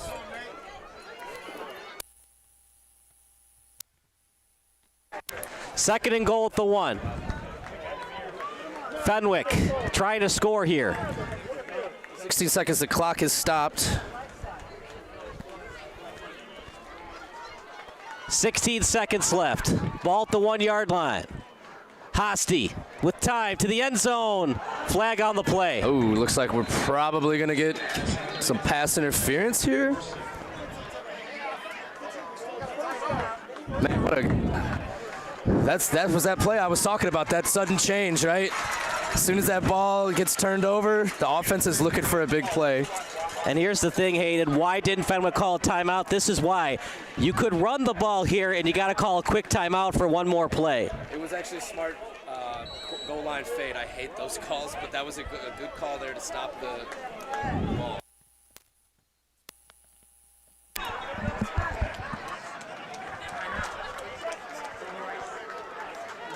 Timeout, Brother Rice. We're going to take a timeout as well. We're watching SBS broadcast network. Timeout here. Are you looking for some good food after a Fenwick football game? Then head on over to O'Sullivan's Public House. Located on Madison Street in Forest Park, O'Sullivan's Public House has daily drink specials alongside a year-round beer garden. Open daily from 11 a.m. to 1 a.m. O'Sullivan's PH offers dinner until 10 p.m. Even cooler, O'Sullivan's offers a late-night menu until 11:30 p.m. on Fridays and Saturdays. On the weeknights, O'Sullivan's has a late-night menu until 11 p.m. And for the fall season, O'Sullivan's will offer 20% off food for athletes and coaches following home Fenwick games. For more information, go online to o'sullivansfp.com. Third and goal at the 1. Nate Marshall and Wildcat. Marshall blown dead.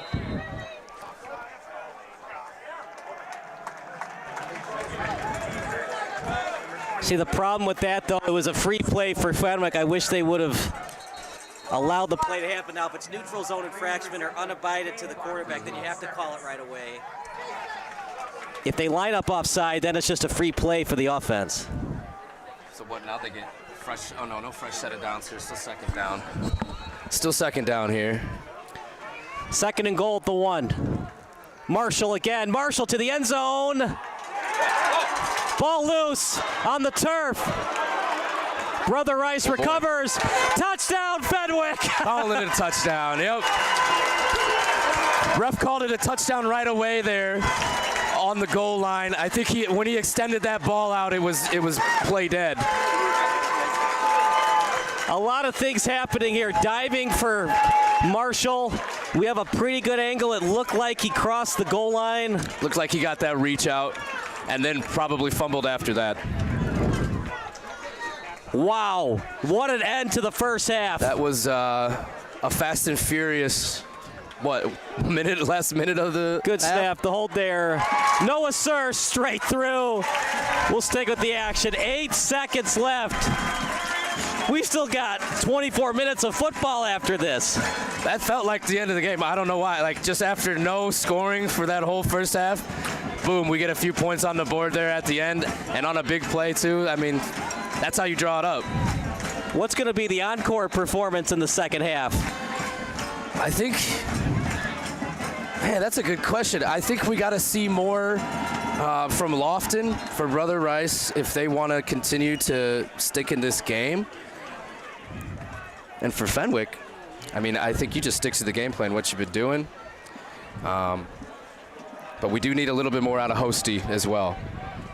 We saw it on that drive. Double coverage. Bjorson with a beautiful catch.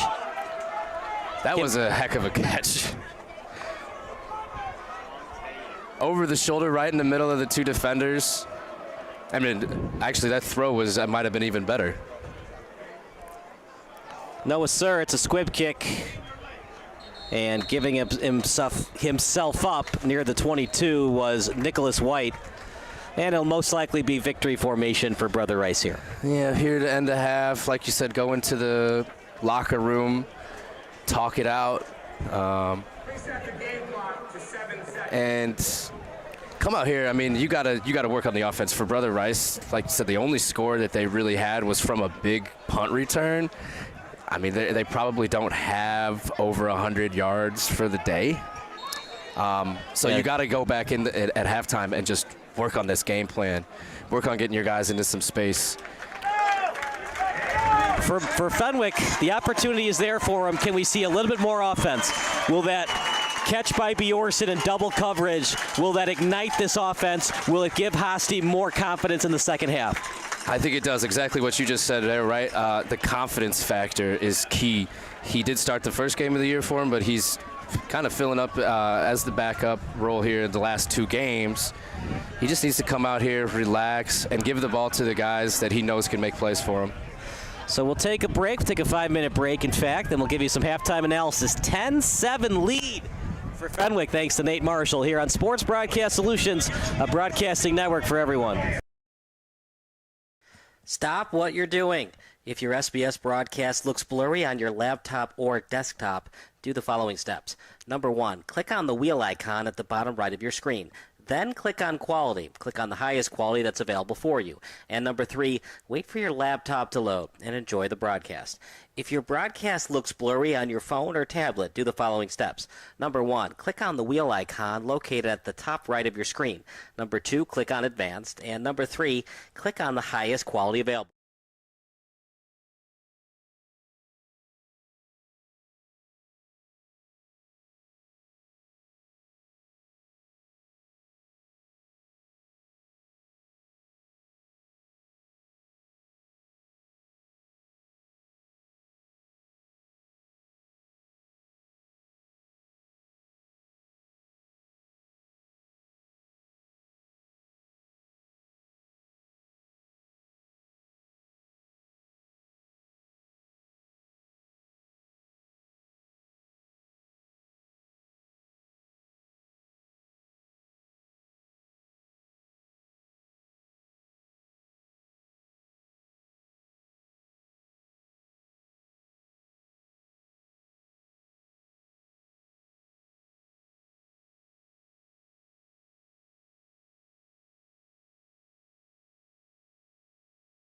One walk, one air, and that's it.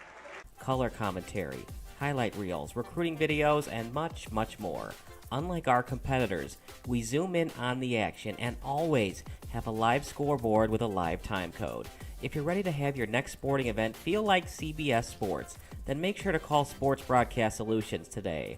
Our phone number is 330-957-7653, or you can go online to sportsbroadcastsolutions.com. SBS, a broadcasting network for everyone. Missing your child's sporting event just plain stinks. But you don't have to worry about that anymore, thanks to Sports Broadcast Solutions.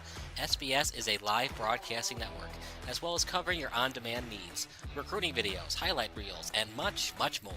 We can broadcast live to any website, and we also post as much on-demand content as you need. For more information about SBS, check out our website at sportsbroadcastsolutions.com. Sports Broadcast Solutions, a broadcasting network for everyone. Sports Broadcast Solutions is a broadcasting network for everyone. Let SBS broadcast your sporting event. We have experience and can generate excitement and permanent digital memories for your team. Tonight. That time, finally a goal for the Stampede!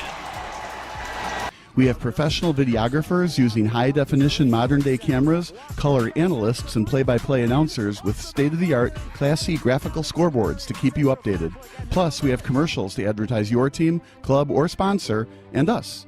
Plus, we do pregame and postgame interviews. Hi, everybody, and welcome to the postgame show brought to you by Marion Central Catholic. My name's Kyle Smith.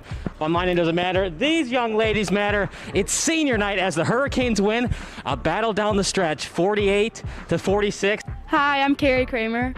I swim 50 breast, 50 free, and 100 back. Whatever your sports broadcast needs, we are at sportsbroadcastsolutions.com. Check us out and become part of the digital sporting world. Sports Broadcast Solutions is a broadcasting network for everyone. Instead of spending hundreds or thousands with all these college recruiting sites, let us put together your college highlight reel. For just a fraction of your potential college scholarship and significantly less than these recruiting services, we got this.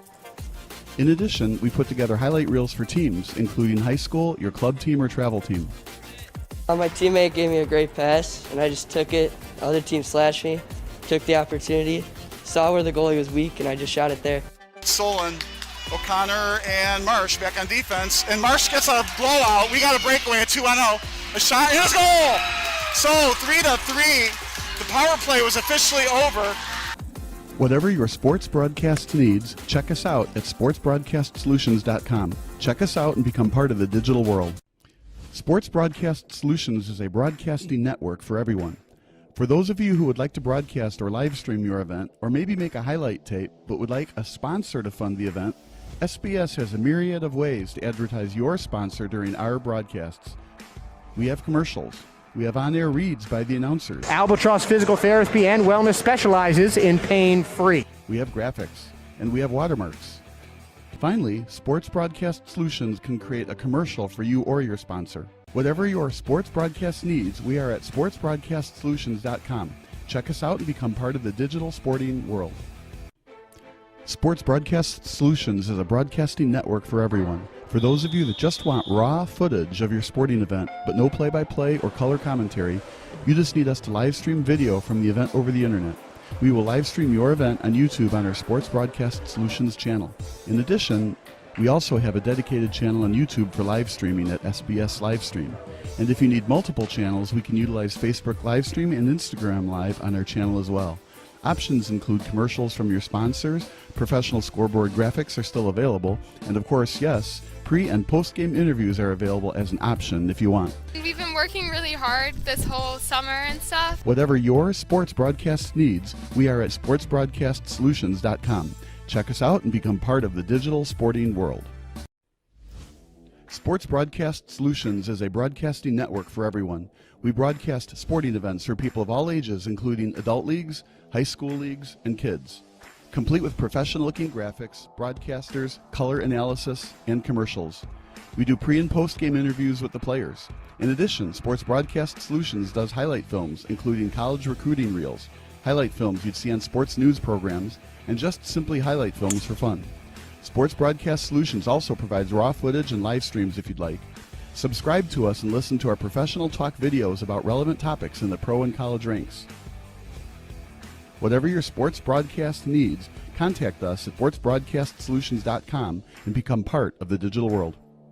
This is Sports Broadcast Solutions, a broadcasting network for everyone. Check us out at sportsbroadcastsolutions.com and become part of the digital sporting world. Stop what you're doing.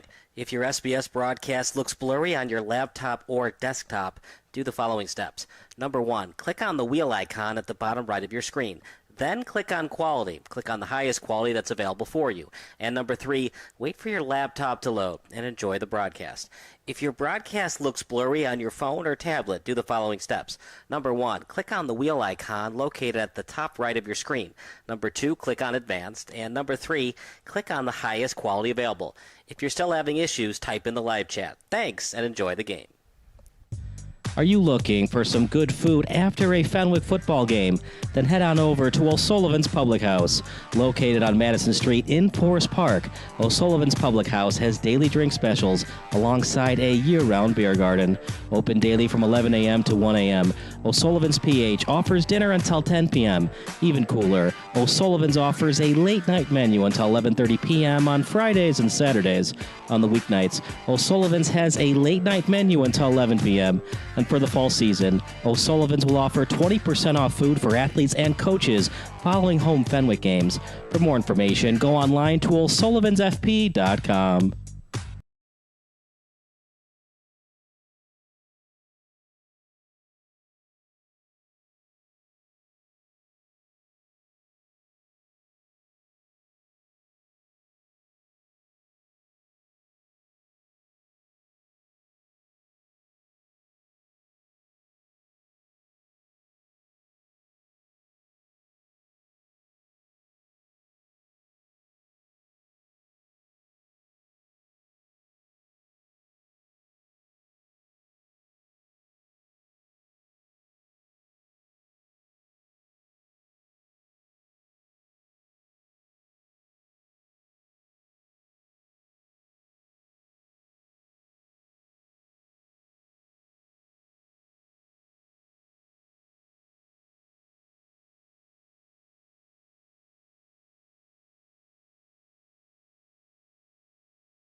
Sports Broadcast Solutions is a broadcasting network for everyone. SBS offers live telecasts on channel 59.3, YouTube, or Twitch. We include pre- and post-game interviews with the players. You know, I started in the locker room. All the boys were getting going before the game and stuff, and we kind of found a little click at the beginning of the game, so I think that's what got us going. We also include digital live statistics, play-by-play commentary, team highlight reels, and even more than that. Go online to sportsbroadcastsolutions.com or search Sports Broadcast Solutions on YouTube. SBS, a broadcasting network for everyone.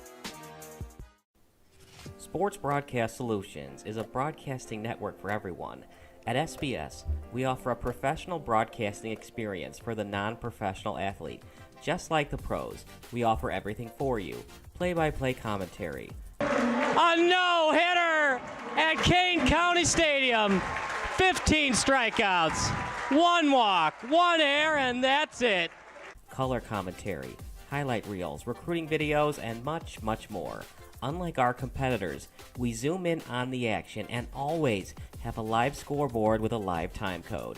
If you're ready to have your next sporting event feel like CBS Sports, then make sure to call Sports Broadcast Solutions today. Our phone number is 330-957-7653, or you can go online to sportsbroadcastsolutions.com. SBS, a broadcasting network for everyone. Missing your child's sporting event just plain stinks. But you don't have to worry about that anymore, thanks to Sports Broadcast Solutions. SBS is a live broadcasting network, as well as covering your on-demand needs, recruiting videos, highlight reels, and much, much more. We can broadcast live to any website, and we also post as much on-demand content as you need. For more information about SBS, check out our website at sportsbroadcastsolutions.com. Sports Broadcast Solutions, a broadcasting network for everyone. Sports Broadcast Solutions is a broadcasting network for everyone. Let SBS broadcast your sporting event. We have experience and can generate excitement and permanent digital memories for your team. Tonight. That time, finally a goal for the Stampede! We have professional videographers using high-definition modern-day cameras, color analysts, and play-by-play announcers with state-of-the-art, classy graphical scoreboards to keep you updated. Plus, we have commercials to advertise your team, club, or sponsor, and us. Plus, we do pregame and postgame interviews. Hi, everybody, and welcome to the post-game show brought to you by Marion Central Catholic. My name's Kyle Smith. Well, my name doesn't matter. These young ladies matter. It's senior night as the Hurricanes win a battle down the stretch, 48-46. Hi, I'm Carrie Kramer. I swim 50 breast, 50 free, and 100 back. Whatever your sports broadcast needs, we are at sportsbroadcastsolutions.com. Check us out and become part of the digital sporting world. Sports Broadcast Solutions is a broadcasting network for everyone. Instead of spending hundreds or thousands with all these college recruiting sites, let us put together your college highlight reel. For just a fraction of your potential college scholarship and significantly less than these recruiting services, we got this. In addition, we put together highlight reels for teams, including high school, your club team, or travel team. My teammate gave me a great pass, and I just took it. The other team slashed me, took the opportunity, saw where the goalie was weak, and I just shot it there. Solon, O'Connor, and Marsh back on defense. And Marsh gets a blowout. We got a breakaway at 2-0. A shot, and his goal! So 3-3. The power play was officially over. Whatever your sports broadcast needs, check us out at sportsbroadcastsolutions.com. Check us out and become part of the digital world. Sports Broadcast Solutions is a broadcasting network for everyone. For those of you who would like to broadcast or live stream your event, or maybe make a highlight tape, but would like a sponsor to fund the event, SBS has a myriad of ways to advertise your sponsor during our broadcasts. We have commercials. We have on-air reads by the announcers. Albatross Physical Therapy and Wellness specializes in pain-free. We have graphics, and we have watermarks. Finally, Sports Broadcast Solutions can create a commercial for you or your sponsor. Whatever your sports broadcast needs, we are at sportsbroadcastsolutions.com. Check us out and become part of the digital sporting world. Sports Broadcast Solutions is a broadcasting network for everyone. For those of you that just want raw footage of your sporting event, but no play-by-play or color commentary, you just need us to live stream video from the event over the internet. We will live stream your event on YouTube on our Sports Broadcast Solutions channel.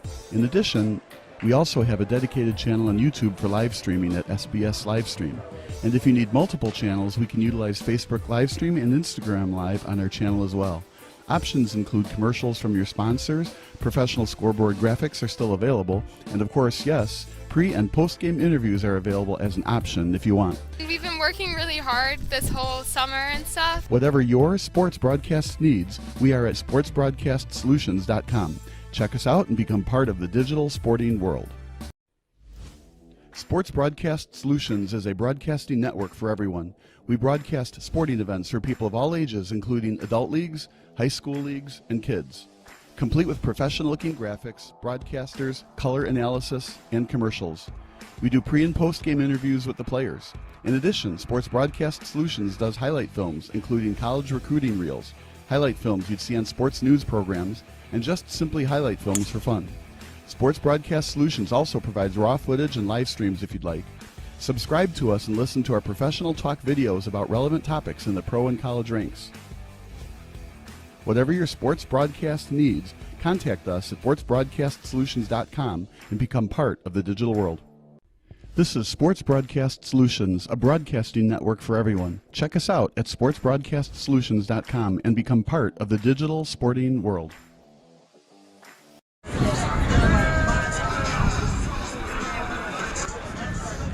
Kyle Smith alongside Hayden Bales. This is the halftime show brought to you by O'Sullivan's Public House.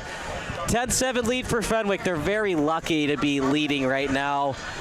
CJ Gray with the bad fumble on 3rd and long during the 2-minute drill, but you know what?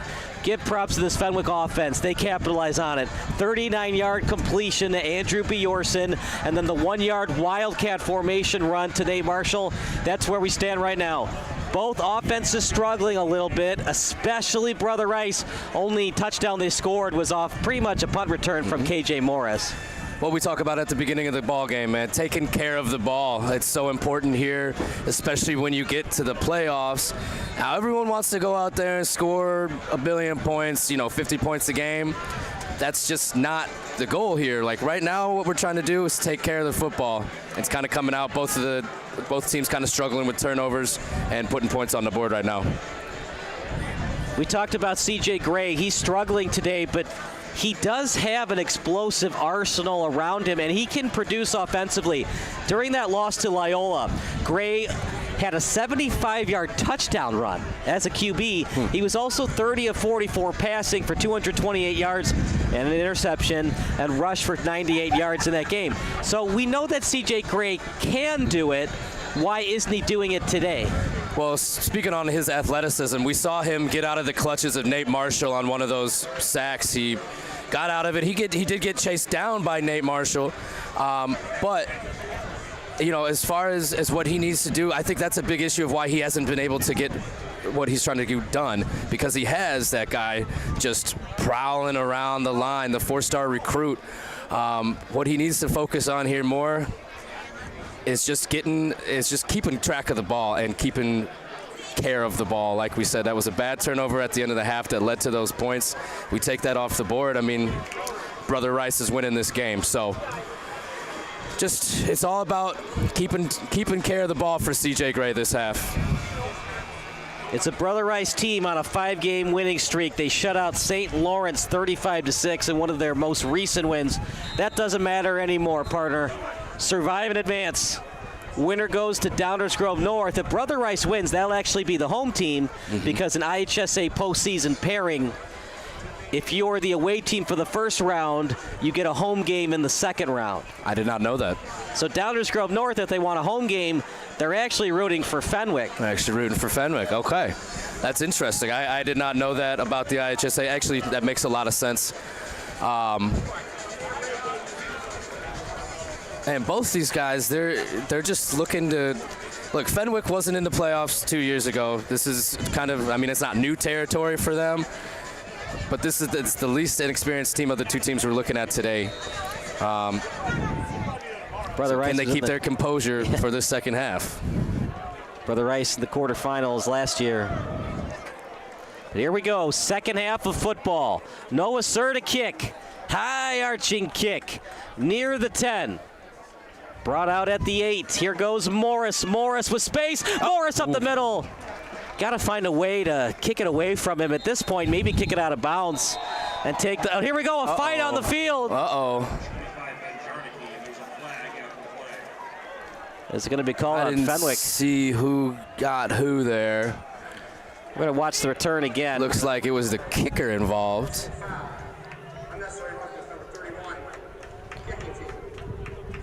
Oh, okay. Just a little bit of extracurricular activity. Right, so they called it on 31. Looked like it was actually on 26 in Morgan. But here we go. Gray in this offense with excellent field position again. They haven't been able to capitalize on it. They had that onside kick. They couldn't capitalize on that. I mean, you got to take advantage of this penalty here. And this good starting field position. First and 10 to 47. Lofton up the middle. Lofton stiff arm inside the 40. Finally, he's exploding. And just based off that first play, it looks like the offense has a little bit more pep in their step. I don't know what they said to him at halftime, but it worked. The explosion offense led by Lofton. We haven't seen a lot of it today, but we saw it on that play.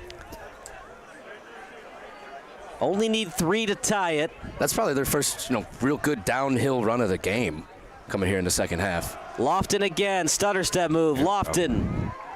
Now the chains close to moving again. All of a sudden, Lofton getting a little bit more space. That's what the run game does in the second half. All of a sudden, that defense is tired. You're hitting them every time. And these little gaps become big runs. Ran into his own blocker, Lofton trying to dive for the first down. He's 2 yards short. 3rd and short here. Considering how Fenwick's offense has struggled a bit today, Brother Rice will probably go for it unless they lose yardage. I got to think so, especially on this part of the field. If it's another sack, they'll probably punt. This is where we're talking about C.J. Gray has to take care of the ball here. I'd like to do a quarterback keeper to the edge. What do you think? I like the backup running back here.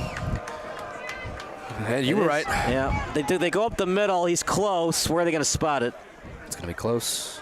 Marshall, last guy to tackle, 1st and 10 for the Crusaders. Yep. You were right, QB keeper right up the middle. I thought they'd go to the edge, but that time they go up the middle. Luke Leone into the game. Marshall will take a seat. Remember, Marshall got banged up a bit in the first half. He's tough, though. He'll be back if it's another 1st down for the Crusaders. He's playing both ways. I mean, that's a lot to ask of someone. You got to give him some time off here and there. The discipline from both of these defenses not falling for the snap count. Gray will run it again up the middle, and he gets a couple of yards. Didn't keep his eyes downfield too long there. Might have been a designed run. Might have been a designed run. They're getting more push up front in the A-gap, more room to run for Lofton and Gray. That's the first thing I noticed when they came out here. That line of scrimmage is moving positively for the Brother Rice team instead of just kind of being a stalemate throughout the whole first half. We saw Gomez work on his kicking a lot during the halftime break. Mm-hmm. And this game might come down to a field goal the way it's going right now.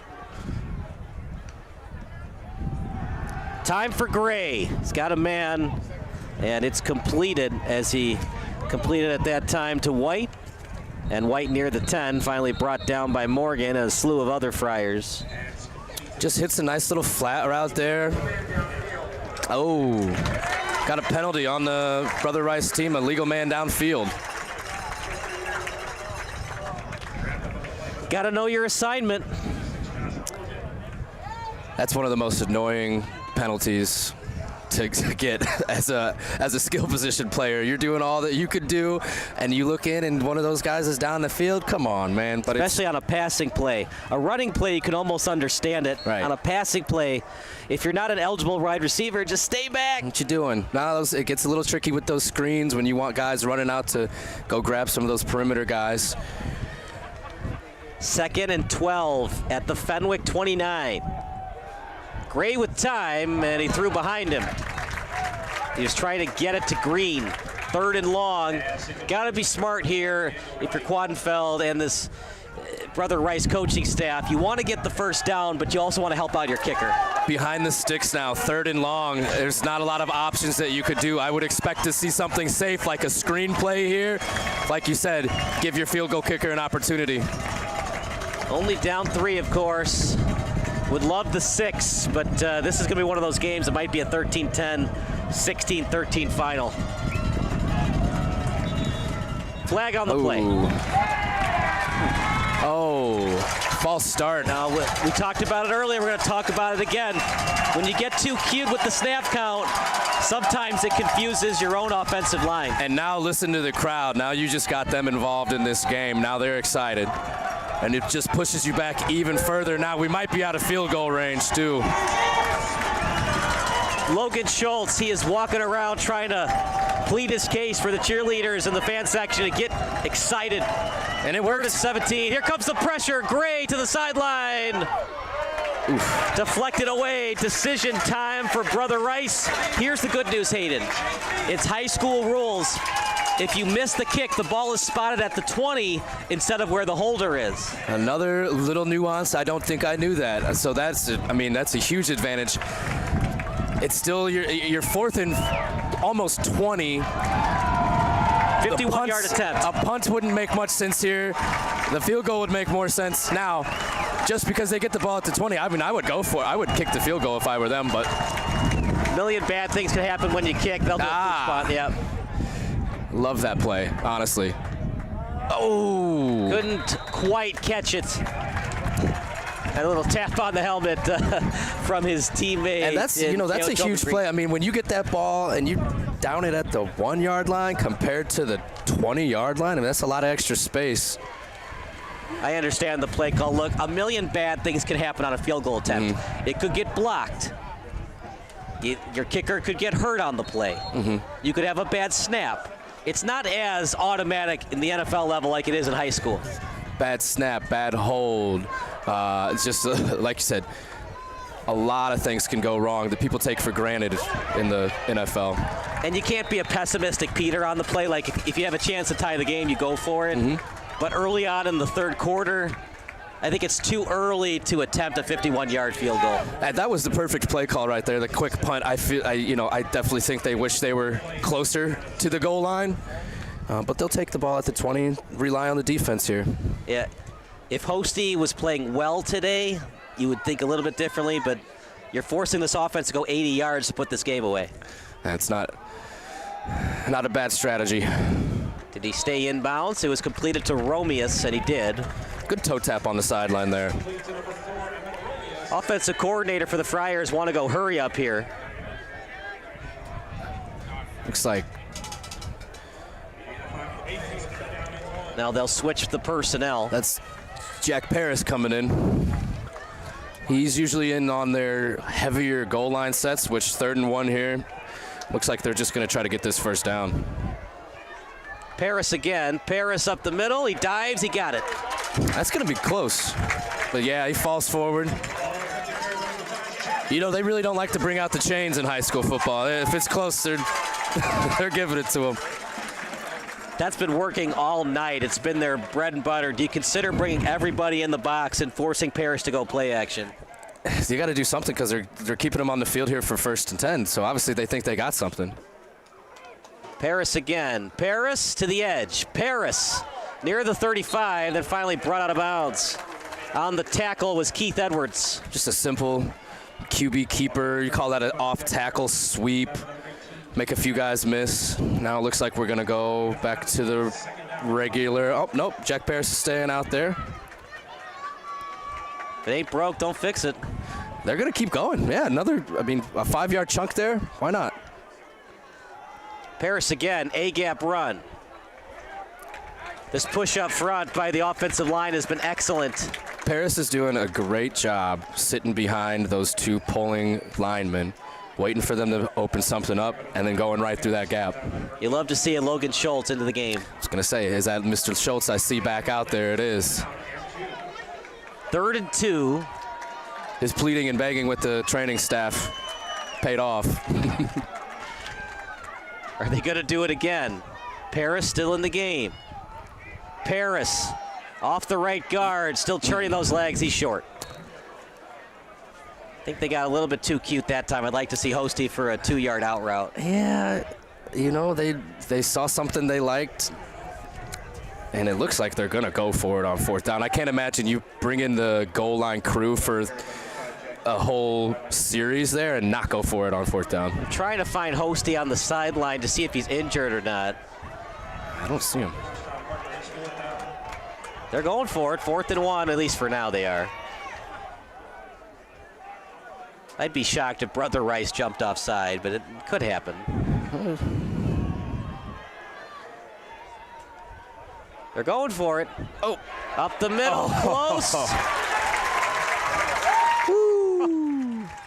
You got to have ice in your veins, Hayden, to do that play call. Inside your own 40, they run Wildcat, and they got it. Charlie Barkmeyer met him right at the line of scrimmage, right at that 4th down line, and he just pushes him back. Charlie couldn't get the win there. Look, Jack Paris just using his power there. If you like Patrick Mahomes versus Jared Goff shootouts, this game's not for you. But if you like old-style mutter football, this game's for you. 3 yards and a cloud of dust. Or more appropriately, I guess, a cloud of pellets on the turf. Rubble pellets, yeah.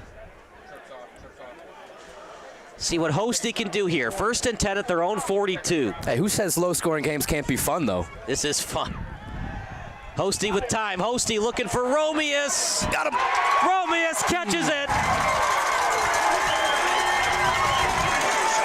What a throw by Frankie Hosty. It just looks like a streak down the sideline.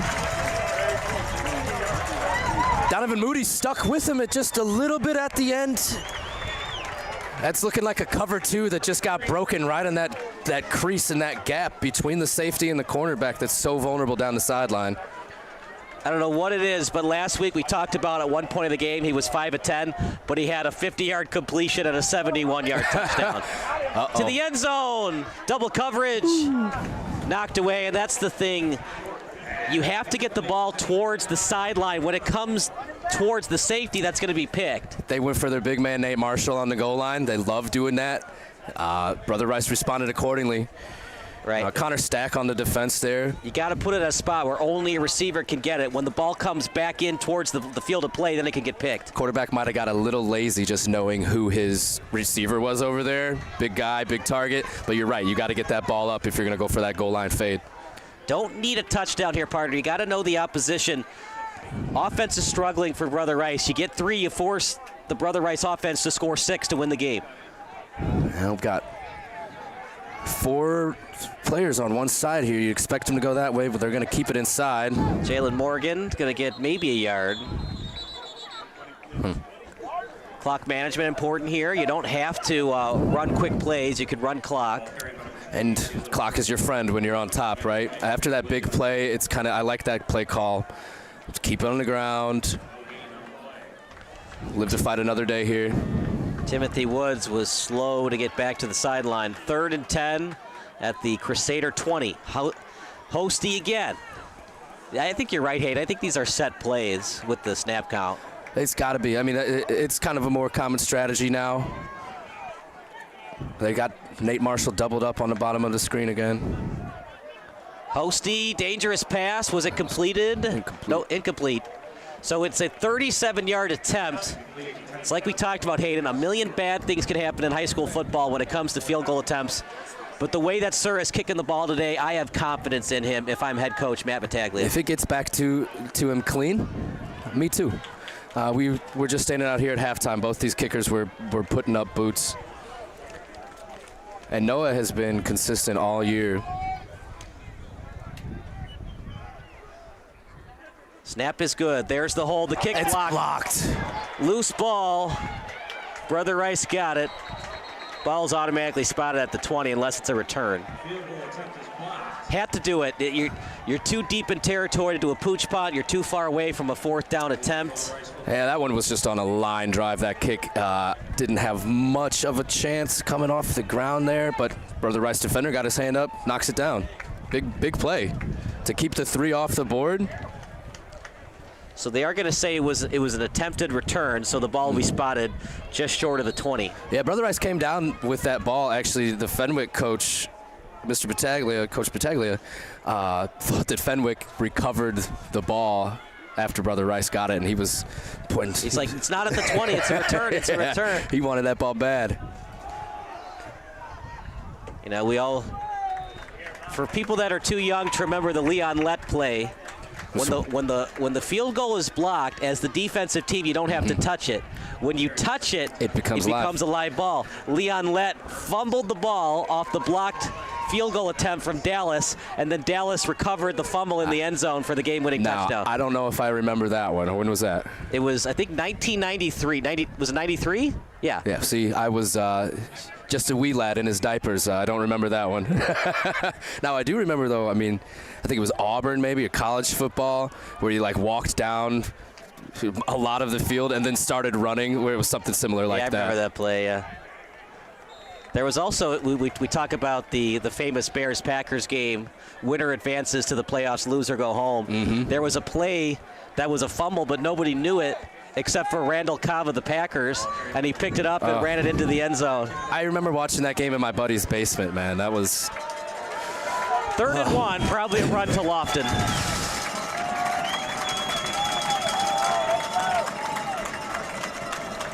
Jack Paris showing blitz. They got a lot of men in the box.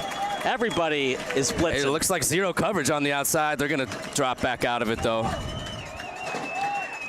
Close to the chains. Did Lofton get it? Looked like the knee might have been down before he tried to reach for it. Ref's going to give him the first down. Yeah.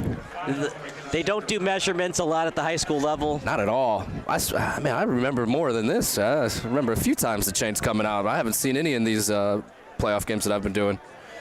Got a long way to go if you're Brother Rice. We haven't seen Gomez kick except for the PAT. Does Gomez think about it a little bit now that the last kick was blocked? I think it's on his mind, but I think he knows that he's going to have a chance, so he's got to stay ready out there on the sideline. They've had opportunities to use him, but they've gone for it on 4th down or punted instead. This time Lofton's going nowhere. It's a team effort on defense for Fenwick. They're getting more push up front, and when they don't get the push up front, the linebackers are there to greet Lofton. I think all 11 tacklers on that play, or all 11 defenders on that play got the tackle. That's what you want to see as a defensive coordinator. You want to see the boys rallying around the ball. You don't want to see anyone standing there. Total effort, total team pursuit. Connor Stack, when asked by Shaw Local what it is about this Brother Rice team that keeps on winning, he says it's a brotherhood. They have the energy. They can't stop the energy. We just keep on going. We're seeing it today. They face adversity, and they keep on going. And that's the best part about all this, man. These guys are out here making lifelong connections. They're always going to remember this game for the rest of their lives. I think a lot of people are going to remember this game. We've seen everything. We saw a great return by Morris. We saw both quarterbacks turn the football over. Some booming punts. Yeah. Blocked field goal. You might not be excited about that, but I love me a good punt. Hey, Torrey Taylor, he's the MVP of the Bears. He is. He definitely is. 3rd and 2. I don't know what that says about the offense, but 3rd and 2. Gray will run for it, and he dives for the sideline, and he gets it. Troy Taylor, 4th round pick. Worth it, I think, right? 4th round. 4th round? Yeah. Right, worth it. I think so. You know, a lot of people didn't like it, but I said, hey, I like that a lot. The year the Bears won the division in 2001, they had Shane Matthews and Jim Miller at quarterback. And Brian Urlacher was asked who the team MVP is. The offense was struggling a bit, as most Bears teams do.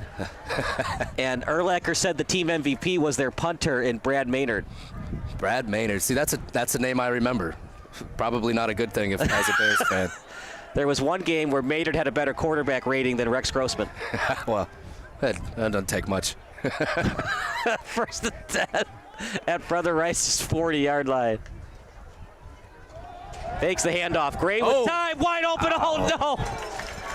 Oh, boy, he's going to be thinking about that in the morning. That was a great play call. They had the play action, got the defense sucked in, tried to go over the top on the sideline on a go route. Quarterback just missed him, just tossed a little bit further than he wanted it to. 2nd and 10.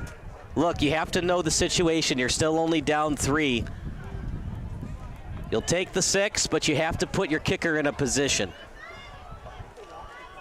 They gotta get over midfield first here. I think that's the goal of this drive right now. Positive yards, right? 2nd and 10.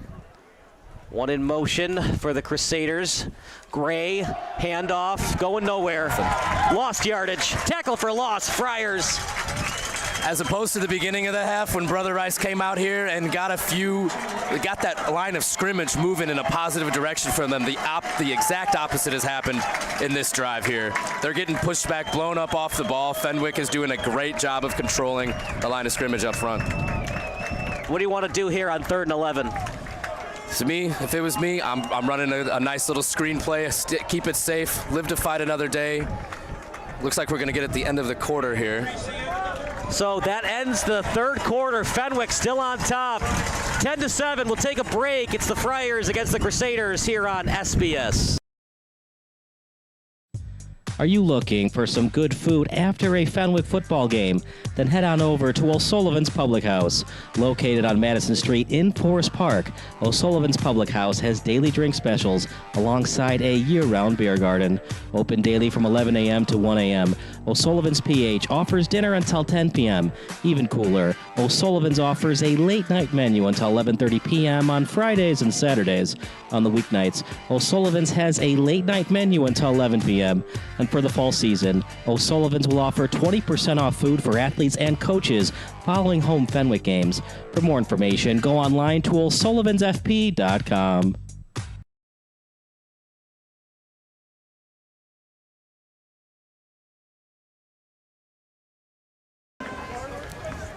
Fourth quarter about to start. I'm Kyle Smith along with Hayden Bales. If you don't know what Sports Broadcast Solution does, go to sportsbroadcastsolutions.com, a broadcasting network for everyone. Get your popcorn ready, Hayden, because we're in for one heck of a battle. I'm excited, man. This is going to be a good fourth quarter. Put your 4s up. If you're at home, this is going to be great. Gray with time, looking downfield, double coverage. Knocked away. It was Thies. Man, I think he had him there, and he just simply underthrew him. Tommy Thies with a heck of a play. He underthrew him. 4th and 11, no choice but to punt. Tommy Thies there. I mean, he's one of their key defenders. He's considering going maybe to Eastern Michigan or Toledo, according to, I believe it was Max Preps, but you could see why there. In the right position to make that play, shut anything down that was going on. Remember, nothing is guaranteed in the punting game of high school football. This snap could go over the punter's head. That's why you have 3 blockers in high school football. That's what makes it so fun. Maybe for you, not so much the special teams coordinator. Right, the coach. And we get a bit of not a shank. Good punt, yeah. Like you said, anything can happen. I mean, you want that punt to give you a little bit better of a field position. Now it's out of bounds. Looks like about the 45-ish. Past the 45, he keeps moving the ball up midfield. 11-yard punt. Not good. It's a heartbreaker, especially when we were just complimenting the special teams too. Maybe was that the old announcer jinx? Commentary jinx. I was not in the jinx because we said it could happen. It's usually the jinx is we say something might not happen, then it happens anyways. That's true. That's true. I think we're in the clear. Hosty will run it himself. Hosty gets a yard. Maybe not exciting for the Fenwick fans, but in the movie Little Giants, the fans went excited. I mean, I thought that play was going to break out there. They had all the defense flowing with the running back, following the 2 pulling linemen. But the Brother Rice defender stays disciplined out there. Did get a friendly spot. They're going to say no gain. Oh, wow. Remember, it's not where the knee is, it's where the ball is. Yeah. And there's no instant replay. There's no, second look up here. These refs are doing the best job that they can in real time. Man, they're doing ref game. They're doing a great job. Hosty will roll to the other side. With time, looking for Stewart, double covered, picked off. Returned past the 30, past the 40 on the sideline. Returned by Brown, and he stepped out past the 45. Going to spot it at the 46. Donovan Brown, big play. We do have some laundry on the field, though. Let's see what the call is.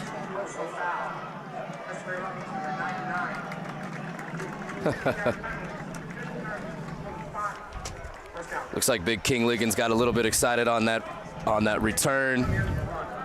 It's going to be a 15-yard penalty on the end of the run. Brother Rice keeps the ball, though.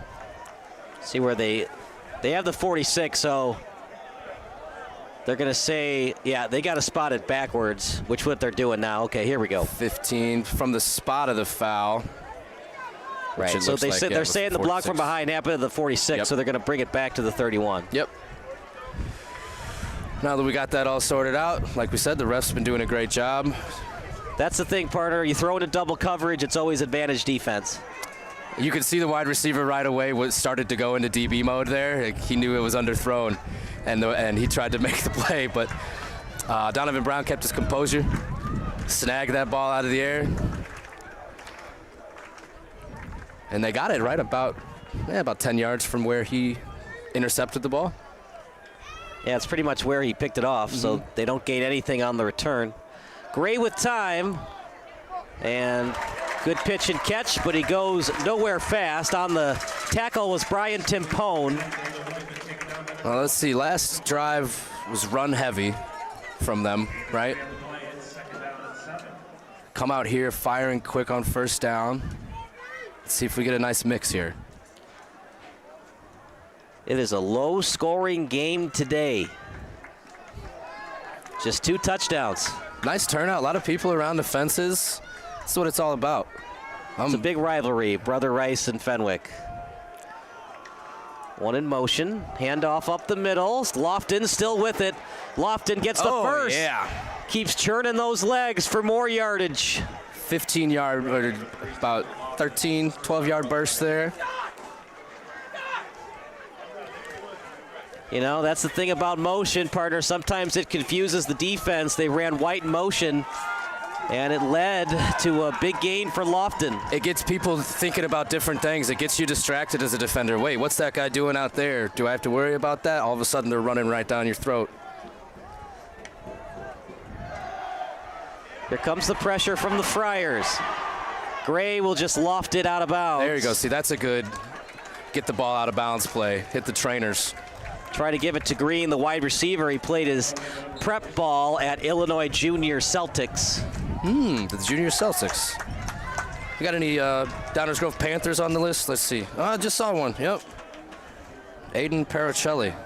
There we go. That's who I used to play for. There you go. And one of the teams that one of the Brother Rice players, Damian Melton, played for the Chicago Jokers. The Chicago Jokers? I can't say I've heard of them. They're hard hitters there, and that's no joke. 2nd and 10 They're at the a pretty serious ball club. Screen pass to the right. Good open field tackle. It was delivered by Thies. Man, he has come up huge for this Fenwick defense today. He's been smacking people around, coming up from his free safety position. That's exactly what you want. You want him to be the last player on the field, making sure keeping everything in front of him, but also coming up and making the play. And it's going to get loud in here. It is getting loud at Triton College Stadium. One in the backfield. That's Jamison Davis. He had 10 rushes for 60 yards earlier in the season. They bring the wide receivers in real close here on the long side of the field. 3rd and 6. Gray with time, and he dropped it. Oh boy, Green, it was right in the breadbasket, and he couldn't finish the catch. Jovan Green, he's one of the top targets for CJ Gray out here. That's a tough drop. They got exactly what they wanted. They had a wide receiver crossing over the middle to take the linebackers away. He sat right behind the linebackers in front of the safety, just couldn't come up with the ball. Do you agree with them punting? I personally would go for it. They seemed like they built some rhythm on that last drive. Yeah, man, with 8:47 here, the way this game is going, you know, I do trust the defense to get them the ball back. It's just a question of if they do it with enough time left. Good snap. This time the punt is good. Montgomery thought about going after it. This time it'll take a friendly Brother Rice hop out of bounds. Here we go, the 8-minute offense. How will Fenwick execute here? I know you got to think they want to take some time off the clock, but you do not want to just run the ball 3 times and go 3 and out here. So you have to get a little bit creative. I would expect maybe a quick pass here to start off the drive, and then a few more runs to take that clock down. 1st and 10 at their own 25. They've had limited opportunities today. 2 field goal attempts, 1 got blocked. Handoff. Morgan, short yardage. And he fought his way to get back to the original line of scrimmage. That was that King Liggins in there, just blew up the play right away, was in the backfield. He was able to get away from him, but the rest of the defense got to him at the line of scrimmage. If you're the coaching staff for Brother Rice, what do you tell your players? The offense, like we said, the only touchdown they scored was mainly because of their punt returner. I'm sorry, what was that question? What does the coaching staff tell Brother Rice? They need their offense to produce one more time today. You tell them we're not going to have too much time, and we got to stick to our guns of what we've been doing. Running the ball has been their calling card. Posty! Posty gets loose. Up in the air, and he found his way to the 1st down marker. Good. He hasn't been great today, but when they need him, he's been producing. Takes the option ball there. The defense is flowing with those pulling linemen again, and he just slips out the back end, picks up the 1st down. Casey Kudenfeld and his Brother Rice team, they got to get the ball back. They're still in it if they give up a field goal. A touchdown would win it for the Friars. Posty to Romeus. Boom. Near the 1st down marker. He's been their go-to receiver today. And this is exactly what I was talking about. They came out, they got some 1st downs. They're running this clock now. Now I expect them to maybe go into a little bit more of a conservative look, even though that short pass was pretty open. Well, just because you're open doesn't mean you can catch it. Green was open, he dropped it. True, that's true.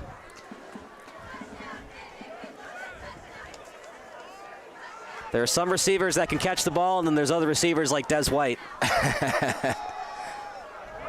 There, gets Montgomery free. with it. I always think of the famous line from the movie Dodgeball. You couldn't hit water if you fell out of a boat. There's some receivers, they're wide open, and you can't explain it, and they just drop the ball. Hey, that's why I played defense, partner. I was one of those guys.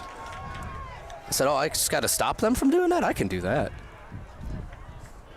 Then there's like players like Odell Beckham Jr., how he made that catch against the Did you see Garrett Wilson's the other day? That was fantastic. Romeus with a nice catch. Third short coming up. Romeus is speaking of nice catches, that's 2 for him on this drive alone, and he's been one of Hosty's favorite go-tos now. It looks like Hosty's going to check out of the game. Jack Paris is going to come in and run a little bit of that wildcat. I think if you're Brother Rice, you got to put at least 9 in the box. Do whatever you can to get the ball back. Got to do something here. You can't let them just march down the field for 9 minutes. This time, Brother Rice reads it well. Paris still on his feet, near the chains. The chains move again, Hayden, on the wildcat formation. Woo, that was close. He had to keep bouncing and bouncing outside. But he's like a little bouncy ball. He kept going, and he gets the first down. Maybe the Bears need to be watching this game film. Just run wildcat with DeAndre Swift all the time. I'm telling you, man, there's not enough running going on in the NFL for my liking. Did you like the days when the Dolphins did it? They ran Ronnie Brown and Ricky Williams. Oh, my God. That was the wildcat originator, right? Like, that was really the first time they brought out the 2 running backs. I think they had over. Yeah, man, that was my favorite. I love that. Now, they might have done it because they were struggling a little bit at the quarterback position. But whatever, it worked. Yeah. I can't remember who was their quarterback at the time. I think it was Jay Fiedler. That sounds about right. My dad's a big Dolphins fan. He could probably tell you exactly who it was. It hasn't been exactly pretty since Dan Marino retired, although they've had a couple of nice quarterbacks. Inside Brother Rice territory, 1st and 10. This time it's Marshall. Marshall going nowhere. Lost yardage. Good thing about that, though, Hayden, it keeps the clock running, and now Brother Rice has to consider when they start calling timeouts. Yeah, I'm wondering if they're trying to preserve Marshall, because that has been Jack Paris's kind of responsibility all day here, but it is usually Nate back there, so. You know, Marshall is so athletic. They might have been thinking about passing there, but nobody got open. Yeah, I mean, standing next to him when we were on the field, I was like, yeah, that looks like an Auburn recruit. Morgan lost yardage. At this point, you just want the clock to keep running because you already lost yardage on the first play. Yep. 3rd and long, probably going to run it again. They might kind of concede this drive here, depending on this next play call, and punt it and make Brother Rice go essentially 90, 80 yards for the game-winning drive. Looking what it's going to come down to. Hosty, 2 snap counts, and can't get him to go offside. 4-man front for Brother Rice. 3-man. Hosty going downfield, looking for Stewart. Overthrew him. Fans want a holding call, but they haven't called a holding call all day. Yeah, I think that was pretty clean, especially compared to what we've seen for the rest of the night, for the rest of the day here. Just not a lot of space down there. Yeah, here we go. Here we go. We got some special teams. Noah, sir, he's athletic. If you want to run more clock, you could do a rugby-style punt. That would not be a bad idea. Especially with KJ Morris back there. We know he's dangerous.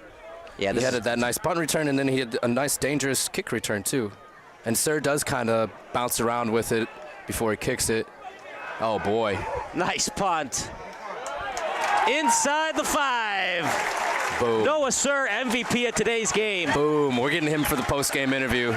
That was outstanding. And also the coverage team. Way to go down there, do your job. Because in high school, you actually can't step in the end zone if you want to do that and down the ball near the goal line. So just an excellent play by them.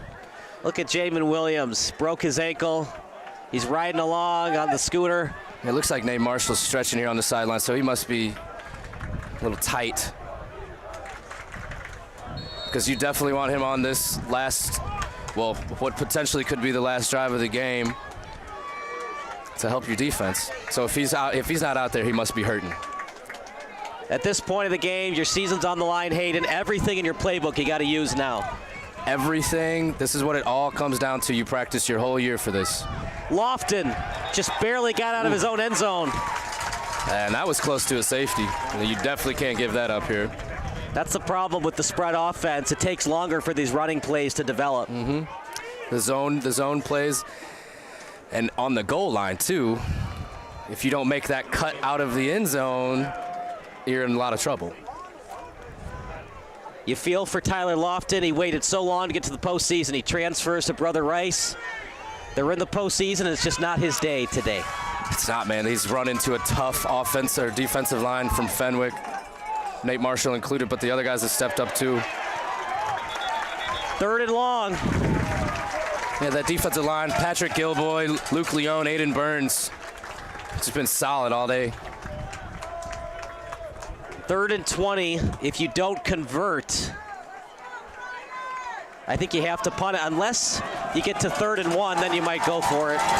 You have all 3 timeouts left. This is 4-down territory, too, at this point in the game. If you wanted to, if you don't get the conversion here, you could punt it, but... Oh, man, I don't know. That'd be a risky punt. Here we go, 3rd and 5 again. C.J. Gray trying to lead his offense. Gray with time to the sideline. Incomplete. Wow. No flags. Trying to get it to White. I don't know if they took away the face guarding penalty, but that looked like a face guard to me. The good news is the Fenwick cornerback came back for the ball. He turned his head around, so you can't call pass interference. It was close. I bet that sideline over there really wanted it, but hey, when do you not? That's what stinks about being a ref. 50% of the fans love you, 50% of the fans hate you. You can't win, and you never will. It looks like they will choose to punt here on 4th and 5. This one's going to be short.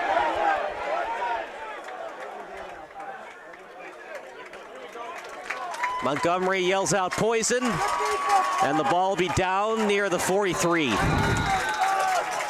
2:31 to go. 2 first downs will put away the Brother Rice Crusaders. This is going to be tough for Brother Rice to overcome this one. There's still time. They got these timeouts. They got 2:31 on the clock. And you have a defense that's only allowed 10 points in the game to this point.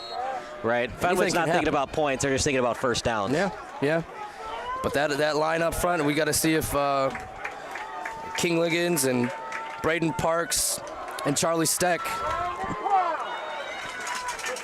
can make a difference. One in the backfield. Morgan off the handoff. Nope, it's going to be Hosty. Goes into contact, and he gets a couple of yards. Just hold on to that ball. Easiest way for Brother Rice to get back in this game is a fumble recovery. Timeout for Brother Rice. We'll take a timeout as well. It's 10-7 Friars here on SBS, a broadcasting network for everyone. Are you looking for some good food after a Fenwick football game? Then head on over to O'Sullivan's Public House. Located on Madison Street in Forest Park, O'Sullivan's Public House has daily drink specials alongside a year-round beer garden. Open daily from 11 a.m. to 1 a.m. O'Sullivan's PH offers dinner until 10 p.m. Even cooler, O'Sullivan's offers a late-night menu until 11:30 p.m. on Fridays and Saturdays. On the weeknights, O'Sullivan's has a late-night menu until 11 p.m.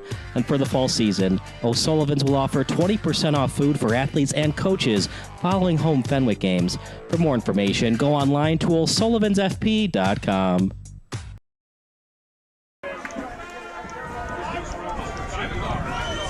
Here we go, partner. 2nd and 8, ball at the 40.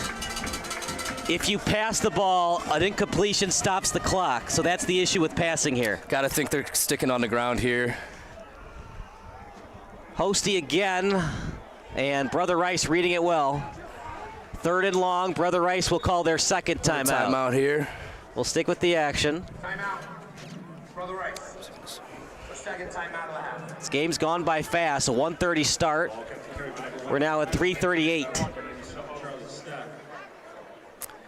Yeah, something had to give with both of these offenses averaging over 27 points and both of these defenses averaging below 15 points a game. So I think the defenses won on this one, whether that's nerves, whether that's the stakes. It's hard to tell. Maybe it's the game plan from both coaches.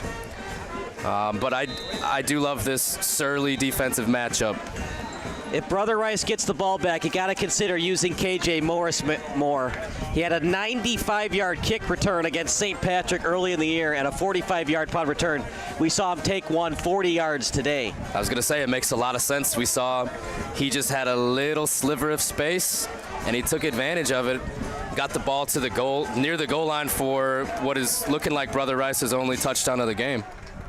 Hosty, snap count, both of these defenses so disciplined. We haven't seen anybody go offside except for that encroachment at the goal line.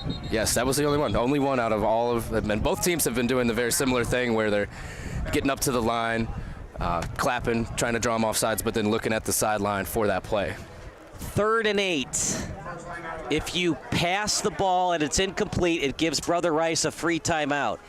If you get a first down, Brother Rice is in a whole heap of trouble. What do you want to do here if you're Matt Battaglia? With this distance, 3rd and 2. 3rd and 8. Oh, we're going the other way. Yeah. 3rd and 8. Math is hard. I'm looking, I'm like, wait, that doesn't make. It's 3rd and 8. And with this distance, I would think a short pass would be the way to go. They've been running a lot of bubble screens with their inside slot receiver. I think that might be the thing to do here. Now, Brother Rice is probably thinking that same thing, though, so we'll see what the Friars choose to do. Hand off to Morgan. They go conservative, and Brother Rice will tackle him way short of the first down marker, and they'll call their last timeout of the half. We'll take a timeout as well. It is 10-7 Fenwick. We're getting to the last 2 minutes of the game here on SBS.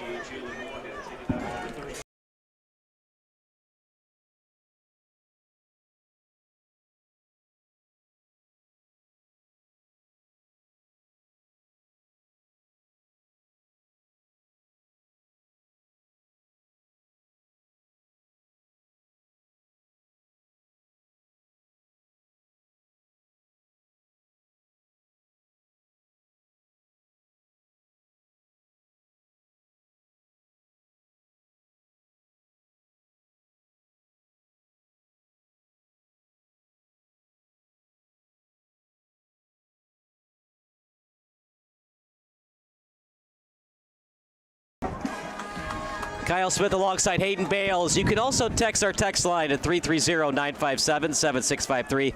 Your favorite high school, college, or NFL memory. All FCC regulations do apply. Decide to punt. What? This might be one of the last times the Friars touch the ball here. Maybe. Friars are hoping this is their last time touching it and a win. And this will be a decent punt by Noah Sir. Keeps on rolling inside the 10, near the 5, right at the 5. Noah Sir, what else can you say? They're MVP of the game. I gotta say, I wish KJ Morris would maybe come up and catch that ball, down it at the 10 on the fair catch. It's not that big of a difference, but every yard counts here, especially when your season is on the line like it is right now.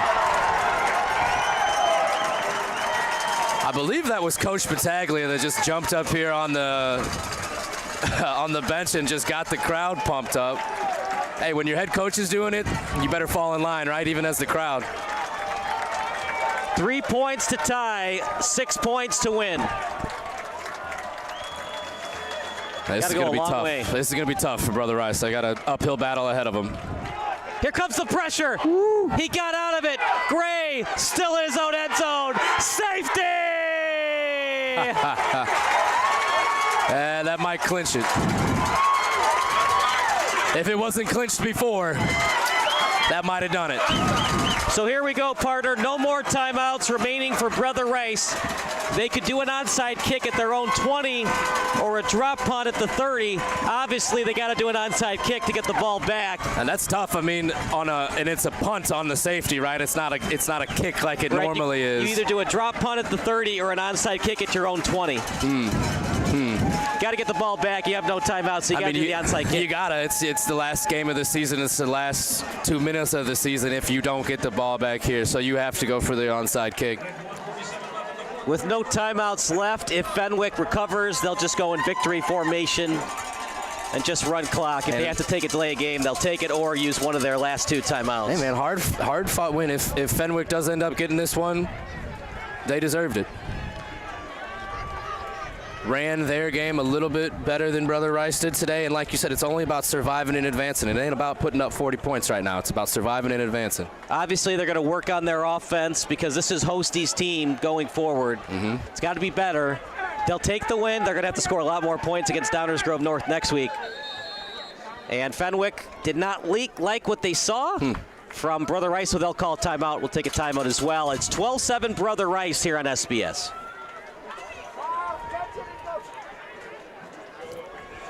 12-7. Wow. Yeah, I had a feeling. You having problems? Oh. So we'll stick with the.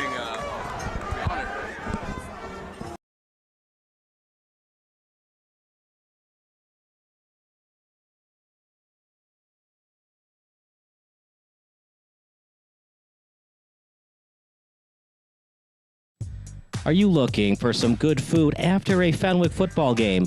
Then head on over to O'Sullivan's Public House, located on Madison Street. Onside kick coming up. Ball placed at the 20. Friars got their hands team on the field like I was talking about earlier. This is shocking. I don't know why they didn't do the onside kick. That's a tough pill to swallow.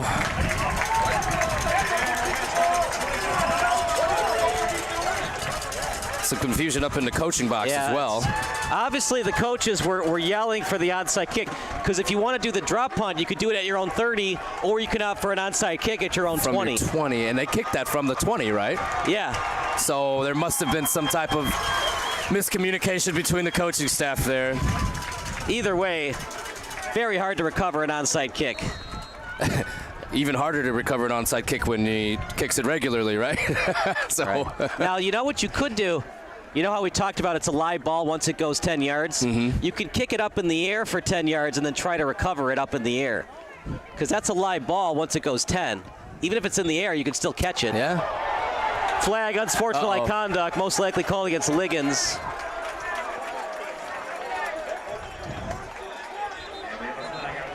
A little bit of unsportsmanlike conduct. Looks like Mr. King Liggins tried to get to the quarterback on a simple kneel down play.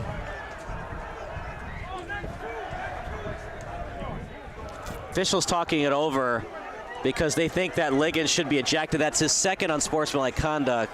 If that's his second, then that's probably time for him to go. And he's going to get subbed out by the coach here regardless. Looks like his day might be over. And, you know, you understand the emotion. It's tough, man. These guys played their heart out all year for it to come down to this. Unnecessary roughness, number 99 on the defense. So it looks like he'll avoid getting kicked out of the game, but like I said, the coach is taking him out. Probably the best call here. It's just going to be 3 victory formations. You don't need your star defensive end in the game anymore anyways. No, especially if it's going to cause issues. Like I said, the emotions are running high. You totally understand that. It's just not what you want to see at the end of the game. The other thing is there was lack of communication between the special teams unit and the special teams coach. He's yelling for the onside kick. That's a tough way to lose your season when you didn't even attempt the onside kick to get the ball back. Yeah, it's just a tough pill to swallow. At the end of the day, they scored 7 points. I mean, it's hard to win football games doing that. Yeah, especially too when your defense held them to 10 points. It's hard to swallow as a defensive coach, man. I held these guys to 10, and you guys couldn't put up more than that. But it's a team game, right? It's not your offense. Defense did their job. Special teams unit did their job. Offense didn't. Offense came up a little short. Still got some pushing and shoving going on in the middle here. And Fenwick's got to be careful. Fenwick's, they don't get ejected and don't have a suspension. No, you don't want anything for next week. Who is it? Emmett Romeus just came in and just personally pulled back his own teammates and said, boys, we got more to think about. And that's exactly what they got to realize. Now that Brother Rice isn't playing for anything, they can do this stuff. You guys cannot, Fenwick. Right. Would they get ejected and get suspended for the next game? Highly unlikely, but I have seen it before. It has happened. Fenwick played well, got to work on the offense. This is a tough Brother Rice team on a 5-game winning streak. And that'll do it. And that's game. Fenwick is moving on to play Downers Grove North at Downers Grove North High School. That'll be a fun game. That's going to be a good one. Catholic League versus Public League. The debate rages on. We'll see next week. Fenwick's going to have to score more than 10 points offensively if they're going to win that one. I mean, Downers Grove North has been putting up a lot of points all season. They've been slowing down a little bit towards the end of the season. We'll see what happens. It's going to be. I think that's going to be a fantastic game. And you like to see it. Look, it was getting feisty on the victory formations. They got over it. They're shaking hands. Always want to make sure that everyone just goes back to their sidelines. Still got a little bit of chirping, it seems like. Look, it's tough. I don't remember a game ending like that where the special teams unit forgot to do the onside kick. I mean, they must have pressed the wrong button on the play screen or something, and because that just can't happen to have your whole season, a successful season by many metrics, come down to that on a blunder at the end of the game. It's just tough, man, for the whole organization, players, coaches, fans. Big thank you to KC Cudenfeld. They had an excellent year, excellent team. They came up just short. This Fenwick team, that'll be a fun one at Downers Grove North. Lansu and DG North, they were in the championship game last year in Class 7A. Looking to do that again this year.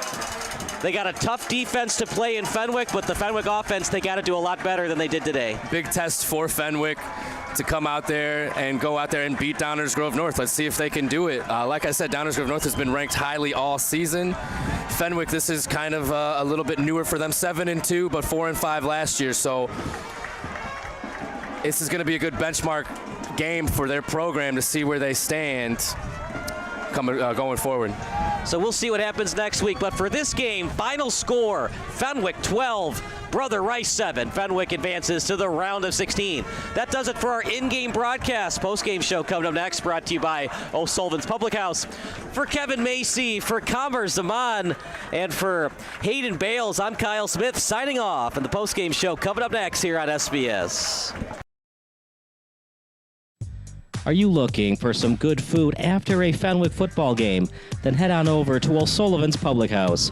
Located on Madison Street in Forest Park, O'Sullivan's Public House has daily drink specials alongside a year-round beer garden. Open daily from 11 a.m. to 1 a.m.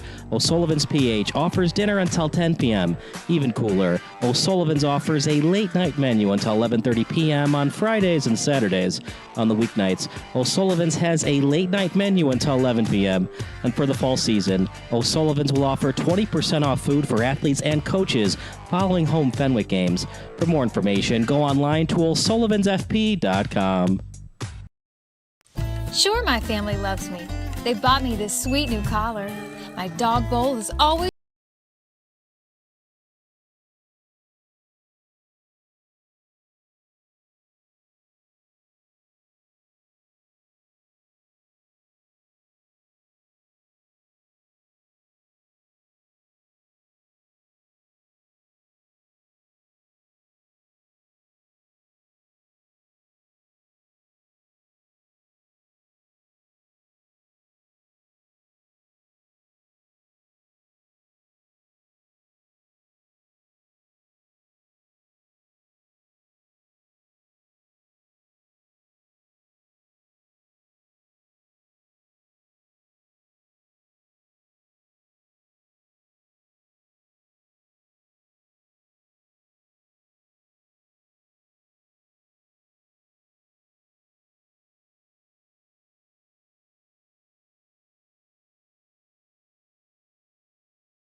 Sports Broadcast Solutions is a broadcasting network for everyone. SBS offers live telecasts on channel 59.3, YouTube, or Twitch. We include pre- and post-game interviews with the players. You know, I started in the locker room. All the boys were getting going before the game and stuff, and we kind of found a little click at the beginning of the game, so I think that's what got us going. We also include digital live statistics, play-by-play commentary, team highlight reels, and even more than that. Go online to sportsbroadcastsolutions.com or search Sports Broadcast Solutions on YouTube. SBS, a broadcasting network for everyone.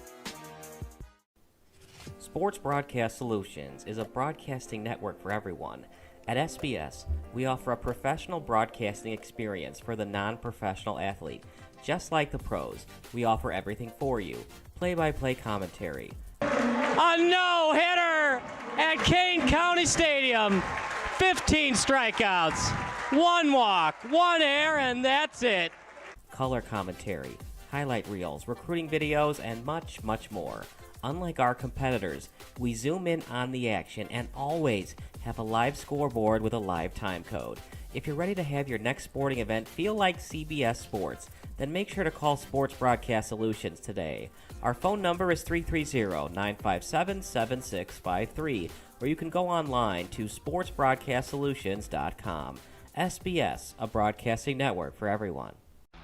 Missing your child's sporting event just plain stinks. But you don't have to worry about that anymore, thanks to Sports Broadcast Solutions.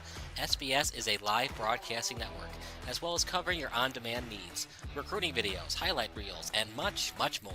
We can broadcast live to any website, and we also post as much on-demand content as you need. For more information about SBS, check out our website at sportsbroadcastsolutions.com. Sports Broadcast Solutions, a broadcasting network for everyone. Sports Broadcast Solutions is a broadcasting network for everyone. Let SBS broadcast your sporting event. We have experience and can generate excitement and permanent digital memories for your team. Tonight. That time, finally a goal for the Stampede!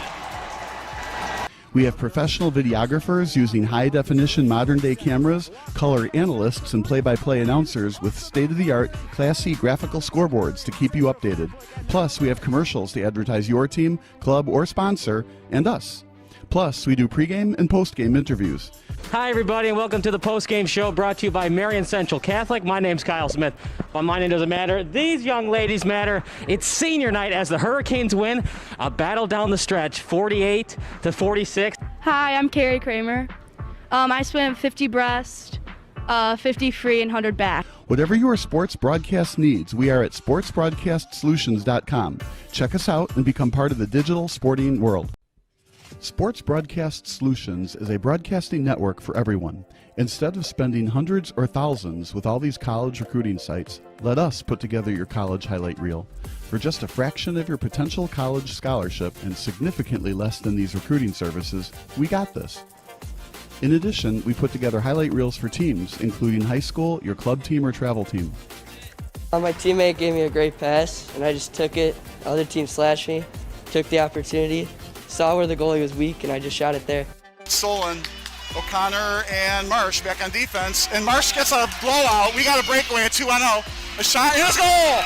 So 3-3. The power play was officially over.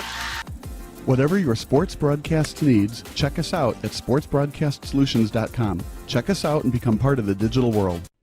Sports Broadcast Solutions is a broadcasting network for everyone. For those of you who would like to broadcast or live stream your event, or maybe make a highlight tape, but would like a sponsor to fund the event, SBS has a myriad of ways to advertise your sponsor during our broadcasts. We have commercials. We have on-air reads by the announcers. Albatross Physical Therapy and Wellness specializes in pain-free. We have graphics, and we have watermarks. Finally, Sports Broadcast Solutions can create a commercial for you or your sponsor. Whatever your sports broadcast needs, we are at sportsbroadcastsolutions.com. Check us out and become part of the digital sporting world. Sports Broadcast Solutions is a broadcasting network for everyone. For those of you that just want raw footage of your sporting event, but no play-by-play or color commentary, you just need us to live stream video from the event over the internet. We will live stream your event on YouTube on our Sports Broadcast Solutions channel. In addition, We also have a dedicated channel on YouTube for live streaming at SBS Livestream. And if you need multiple channels, we can utilize Facebook Livestream and Instagram Live on our channel as well. Options include commercials from your sponsors, professional scoreboard graphics are still available, and of course, yes, pre- and post-game interviews are available as an option if you want. We've been working really hard this whole summer and stuff. Whatever your sports broadcast needs, we are at sportsbroadcastsolutions.com. Check us out and become part of the digital sporting world. Sports Broadcast Solutions is a broadcasting network for everyone. We broadcast sporting events for people of all ages, including adult leagues, high school leagues, and kids. Complete with professional-looking graphics, broadcasters, color analysis, and commercials. We do pre- and post-game interviews with the players. In addition, Sports Broadcast Solutions does highlight films, including college recruiting reels, highlight films you'd see on sports news programs, and just simply highlight films for fun. Sports Broadcast Solutions also provides raw footage and live streams if you'd like. Subscribe to us and listen to our professional talk videos about relevant topics in the pro and college ranks. Whatever your sports broadcast needs, contact us at sportsbroadcastsolutions.com and become part of the digital world. This is Sports Broadcast Solutions, a broadcasting network for everyone. Check us out at sportsbroadcastsolutions.com and become part of the digital sporting world.